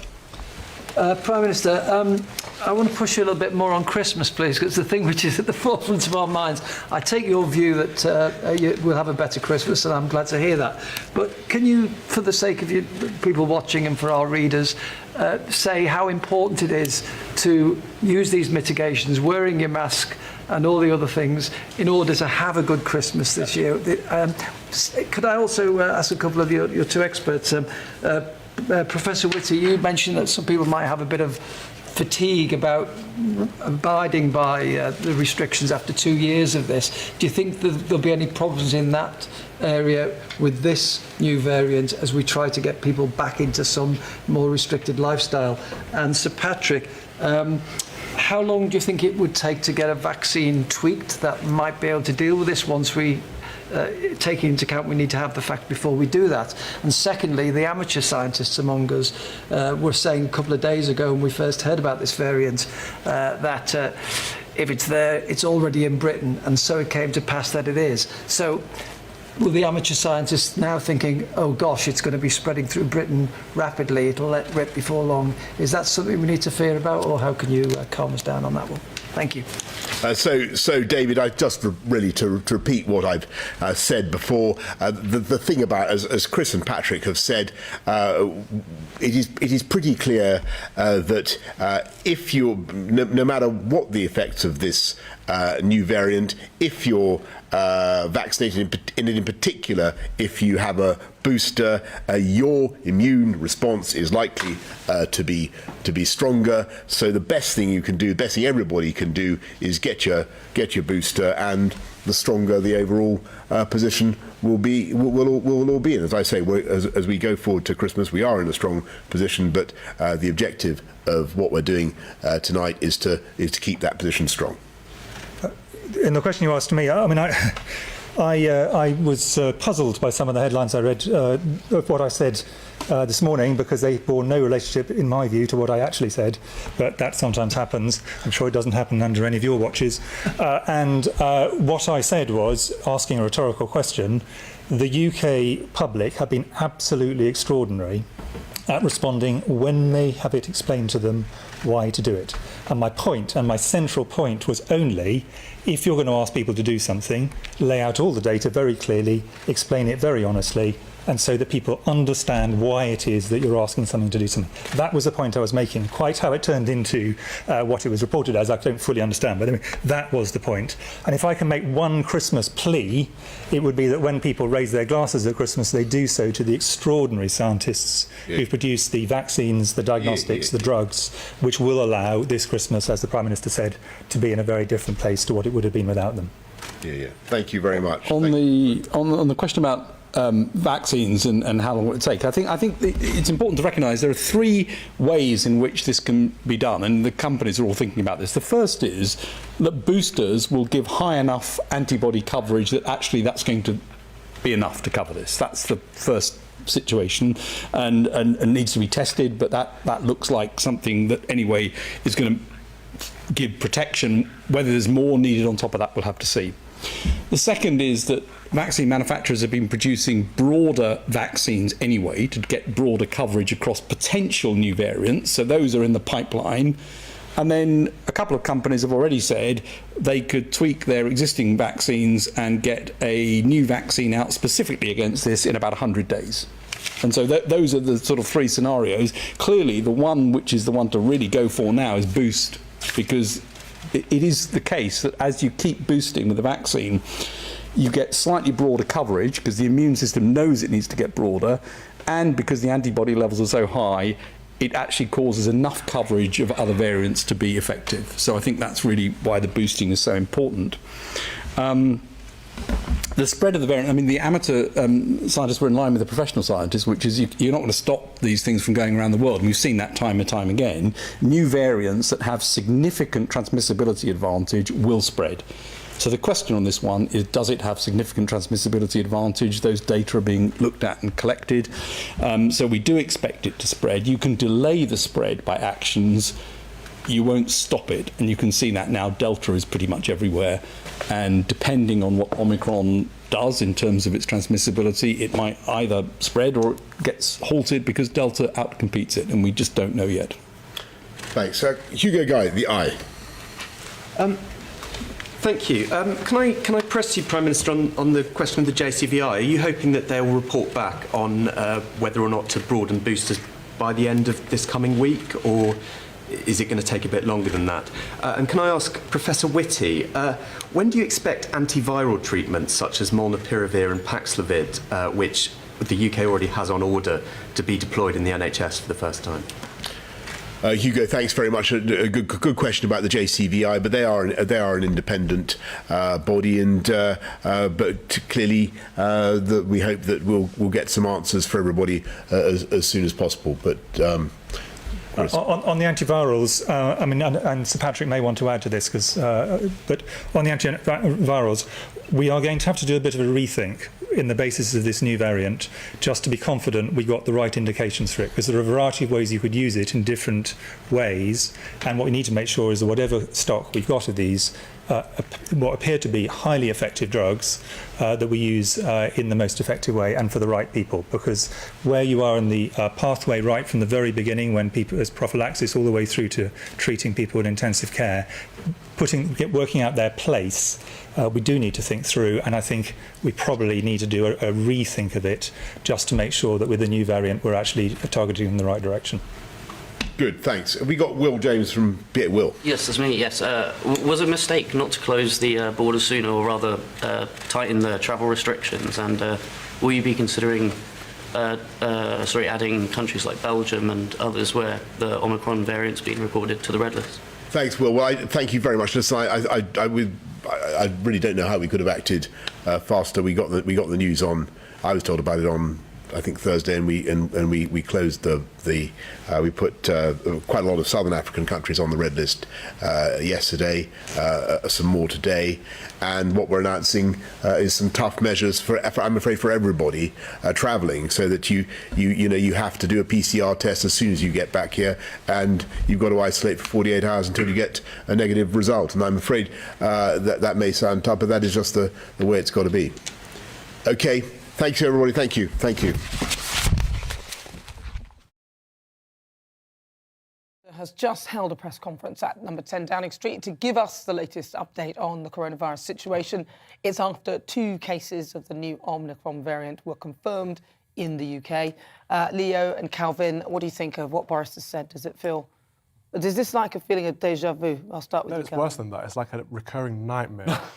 When you get Whitty and Valence up there saying, next slide, please. I have nightmares about next slide, please. For goodness sake. I mean, if you can work the auto cue as you're talking, he can press the next slide to go to the next blooming slide. But anyway, on to more important issues. Omicron apparently spreads amongst the double-vaxxed. So these vaccines are not efficient with the Omicron variant we hear, but at the same time he says take a booster anyway, because you can never have too many boosters. Well, no, but yet they might spread it. It might have the same level of spread as you say, or whatever. But at least the idea of it is to stop death. That's the whole point. But they don't know whether it will. He started out saying it actually reduces protection of the vaccine, and then later on goes to say take more vaccines. And then he says there'll be another vaccine that might come out in 100 days specifically for this. So there's going to be, they're like smarties, aren't they? Just keep taking them one every week. I sort of want to wait. I get the feeling, after all we've seen with the government graft and corruption, with them making so much money from these no competition contracts, the VIP lane contracts for PPE, for PCR testing. He mentioned bringing in new PCR testing. I mean, I'm worried that there's such a conflict of interest in this government that they make so much money from lockdowns and regulations and new testing regimes and probably the vaccines as well. That, you know, is this such a threat, or do they just see dollar signs? Yeah, well, do you genuinely think that, though? Because to me, I hear what you're saying. There are a lot of people who've benefited out of this, and I won't lie, and I wasn't impressed that a lot of them had links to the Conservative Party. That's not good. But there is still the threat of a virus out there, and this new Omicron variant, which does sound a bit... I mean, look, he said that the Prime Minister said that people arriving in the UK will be asked to take a PCR test on the second day. So you can actually come here, then you take the test. So for me, I feel that what you're saying slightly rings true in a sense, because why should you not have the test before you even get on the plane? Why are you getting on the plane, then coming here, then having the test, isolating until the result... You've already spread it. Yeah, and it doesn't make sense. I'm sure it's already spreading amongst the population, but I'm also sure that it's not going to be the absolute nightmare that, you know, people are worried it will be. I mean, it might spread faster, but I'm sure it's not going to be any more deadly, because viruses tend not to, you know, become more deadly. I'm much more worried about corrupt government. I think corrupt government is much more of a threat to me and my livelihood and my life than Omicron. Well, you don't know yet. We need to know more. So AstraZeneca always said they didn't need boosters. It's the companies that made money from the vaccine that suggested we need boosters regularly. And now the government, well, Boris Johnson just said they're going to reduce the gaps between the second booster and the third booster. So you're going to get a booster more regularly than 6 months. So it is about printing money at this point. Anyone who's invested in those vaccines has pretty much printed well, I kind of want to buy some shares in some of those pharmaceutical companies. But what I will say is, though, we all didn't know enough about this. So AstraZeneca, if that is the case that they said that, which I don't know, so I can't confirm, but if that is the case that they said that, they may not have realised that actually we didn't even know how long the vaccine would be effective. So therefore, I don't see how we can we don't know whether we need another booster. So that's why there's boosters, not because I don't think it's about printing money. I think it's more about the fact that the effectiveness...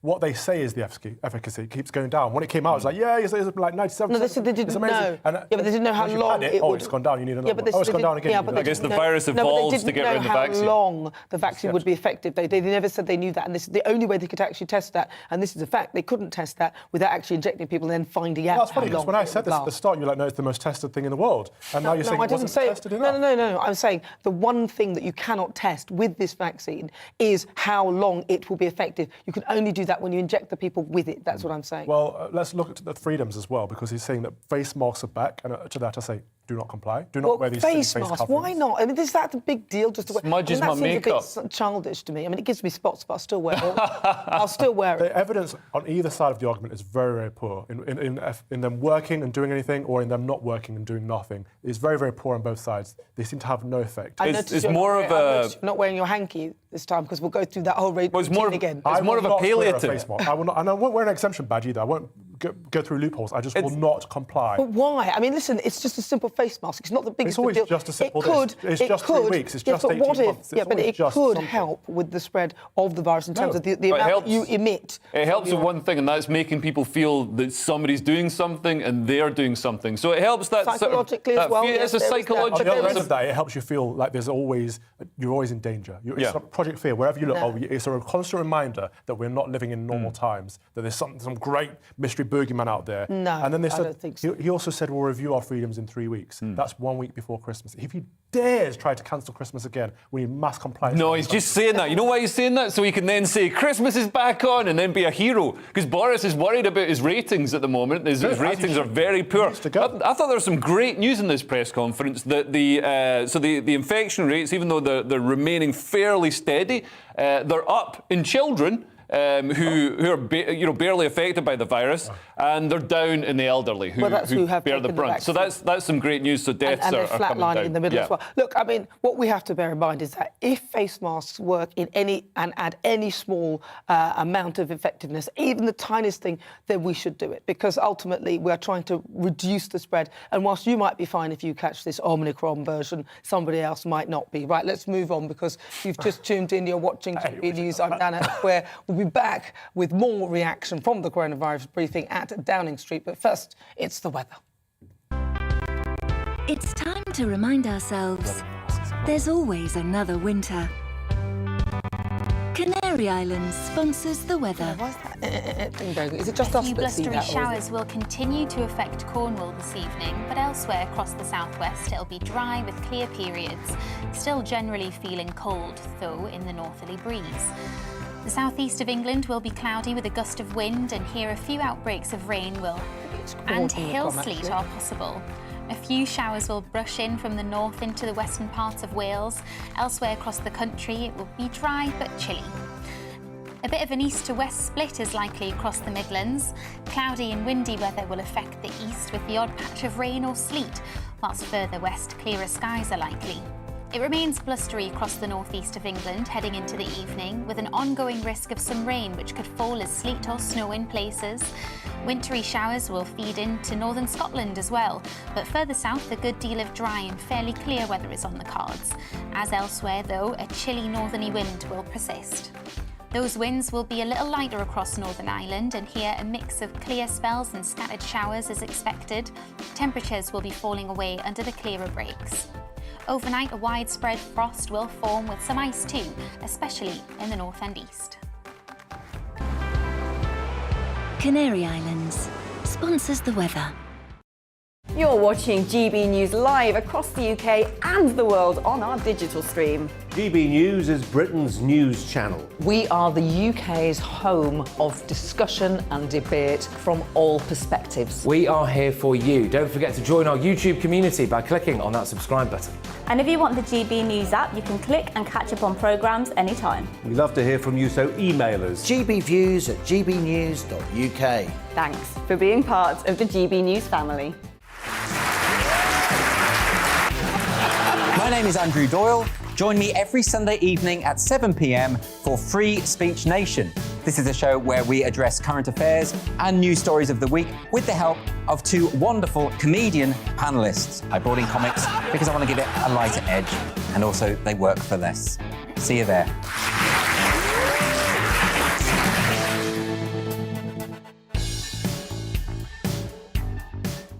Join my show Farage, 7 p.m. till 8 p.m. Monday through Thursday. And there you will get opinion, analysis, debate, and I'll cover stories that nobody else dares to touch. And then for the last 15 minutes, talking pints. We're over a drink. We have a civilized conversation with someone. We very often disagree, but we do it in a grown-up way. Come and join me on Farage.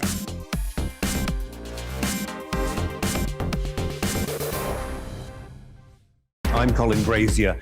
I've reported from more than 70 countries around the world, covered wars from Afghanistan to Iraq, from Lebanon to the Balkans. I'm trying to bring that experience, that feel for events, to the studio. And something else. I'm ready to give an opinion. Today's stories with a spark. Brazier from 8 p.m. weekdays on GB News.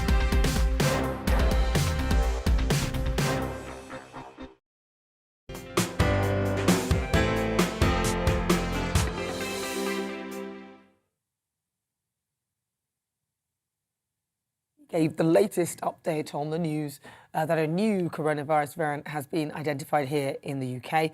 Let's give you a rundown of some of the main points that he made. Anyone arriving in the UK will be asked to take a PCR test for COVID-19 on the second day. They would then have to self-isolate until they provide a negative test. Second point was wearing face coverings in shops and on public transport will become compulsory. The Prime Minister said, I quote, "We don't know how effective our vaccines will be against the new variant." The two cases of the new variant are in Nottingham and Chelmsford. Joining me now is political commentator Connor Tomlinson. So, Connor, welcome. Do you think that this reaction was inevitable from the government? Well, I think much like your panellists, Nana, I was more concerned about the government's incompetent response than a brand new variant. There was something that spoke to, I suppose, a nationwide Stockholm syndrome, where Boris announced this through the press, and we all held our breaths waiting to find out if we'd be locked in our homes again for another 6 months. And they all breathed a sigh of relief when it turns out we've only just got to strap a bit of material to our face every time we go in a shop, the efficacy of that being very dubious. Though I will say there were two things that really did disturb me in the press conference. The first one was Chris Whitty coming out and saying, "Oh, the headlines are incorrect. I said that I was really proud of the British public for taking lockdowns as a voluntary choice." Well, no lockdown is a voluntary choice, because if businesses comply with the lockdown, if travel complies with the lockdown, if you can't leave the country, can't get your hair cut, etc., you're locked down de facto, because you can't go anywhere, you can't do anything. So it's nobody's choice to sit in their homes and not get goods or services. And also, I agree with your guests in that the idea that the booster is going to be turned into some sort of vaccine deployment Netflix subscription service, when, for example, the American Congress has their 6th most popular stock is in Pfizer, and that was before this pandemic. The idea that there's a lot of money to be made by government, I think there needs to be an investigation into that. Well, yeah, you say that, Connor, but also, I mean, we mustn't lose sight of the fact that this virus has been quite deadly and has been quite devastating for some parts of the world, and actually this country indeed. So whilst, yes, there seems to be an ongoing sort of conveyor belt of vaccine, it may well be that we do actually need to do something about it, because it does help to prevent death, which is one of the main things that we're looking at. Now, Boris also mentioned more about face masks, which you've put forward. And thankfully, it sounds like that's the main restriction. You mentioned that you didn't think that these are effective at all. Why is that when we know... Well, I'd like to say, first of all, with vaccines, weeks 39 to 46 of the ONS's statistics show that most people above the age of 40 who have comorbidities that died from COVID are double vaccinated. And that doesn't mean the vaccine doesn't work. It just means the vaccine doesn't save everybody. So that's not something that you can predicate vaccine passports on them, for example, because it doesn't stop you catching COVID, it doesn't stop you getting COVID, and doesn't stop everyone from dying from COVID. The numbers are down, but they're not completely gone. Second of all, the idea that face masks work excellent. I'll just stop you there, because I think that we can get statistics to kind of prove this, prove that, and actually if we put them in a different arena, you might find that the statistics come out slightly differently. I just want to really focus on what Boris's speech, on his speech, though. And I want to come back to the mask wearing. And do you think that is a good move, though, for people to be at least doing that? No, because there are currently 53 million masks at the height of the pandemic that were sent to landfill daily. They outnumber jellyfish in our oceans. They're actually sourced mostly from China, mostly from sweatshops. I know Calvin himself tweeted out a video of people making these masks in the third world on slave labour conditions. And funnily enough, the actual microfibers in the masks, they've been molecular physicists who've talked about this, are larger than the actual COVID particulates. So they don't do much to prevent the spread. Yeah, OK. Well, listen, thank you so much for joining us. I'm going to have to move on because I want to speak to my panel and find out what their thoughts are on that.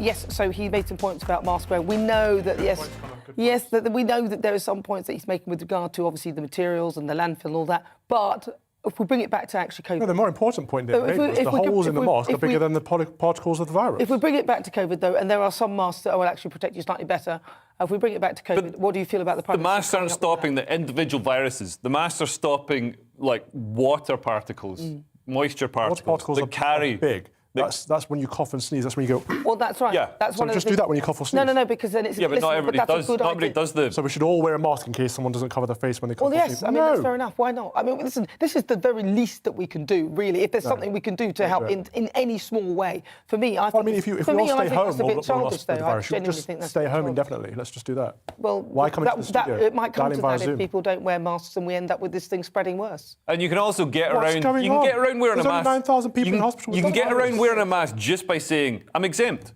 It's the simplest thing in the world. It's not an infringement on your civil liberties. No, it is, because I disagree with it fundamentally. It's just a lie, and you say you're exempt. You should not follow an immoral law. I will not comply. I think you are focusing on a civil liberty argument. Absolutely. What I'm focusing on... That's the most important thing in the world, our civil liberties. What I'm focusing on is anything that will help to prevent or reduce the spread of the virus. But that's important. Shove fear down your throat from day one, to the point that you will do anything, give away anything, in order to curb this virus. Well, that's a huge assumption to make. I don't agree with you. I'm just simply talking about wearing a mask that could help to I got stopped by a policeman at Euston Station in the lockdown, and he said, he was like, "Where's your mask?" And I was like, I'm exempt. But then I thought, it's a policeman, so I better give a reason. So I said, I'm exempt because masks give me anxiety. And he said, well, where's your lanyard saying that? I was like, lanyards give me anxiety as well. There's always a way around. Yeah, but you can have take to the other way around. But the only reason they're doing this is not simply to try and take away your civil liberties. That's just a nonsense. All they're trying to do is reduce the ability of you from passing that on. No one's saying that they're doing it to take away civil liberties, but in doing it, they are taking away civil liberties. Not really. And that's the point. Yes, really. No, yes, Calvin, because you have to cover your face. I think you're going too far with How? In what way? All they're trying to do is make some money. Come on, everybody likes to make a bit of extra money. They're getting their backhanders from the PPE companies that are owned by their friends. I mean, like Matt Hancock's landlord got a PPE contract. Look, we do know that there were some contracts that we may feel were awarded to people in a way that they shouldn't have. VIP lane. A moment ago we were talking about waste in the NHS. This is a classic example. We've got to go. Listen, thank you so much to my panel, Leo and Calvin, and thank you to you for joining me today. I'll be back tomorrow at 4. Make sure you tune in. I'll see you there. Enjoy. Thank you for watching. We'll see you soon. It's time to remind ourselves there's always another winter. Canary Islands sponsors the weather. A few blustery showers will continue to affect Cornwall this evening, but elsewhere across the southwest it'll be dry with clear periods. Still generally feeling cold, though, in the northerly breeze. The southeast of England will be cloudy with a gust of wind, and here a few outbreaks of rain and hill sleet are possible. A few showers will brush in from the north into the western parts of Wales. Elsewhere across the country, it will be dry but chilly.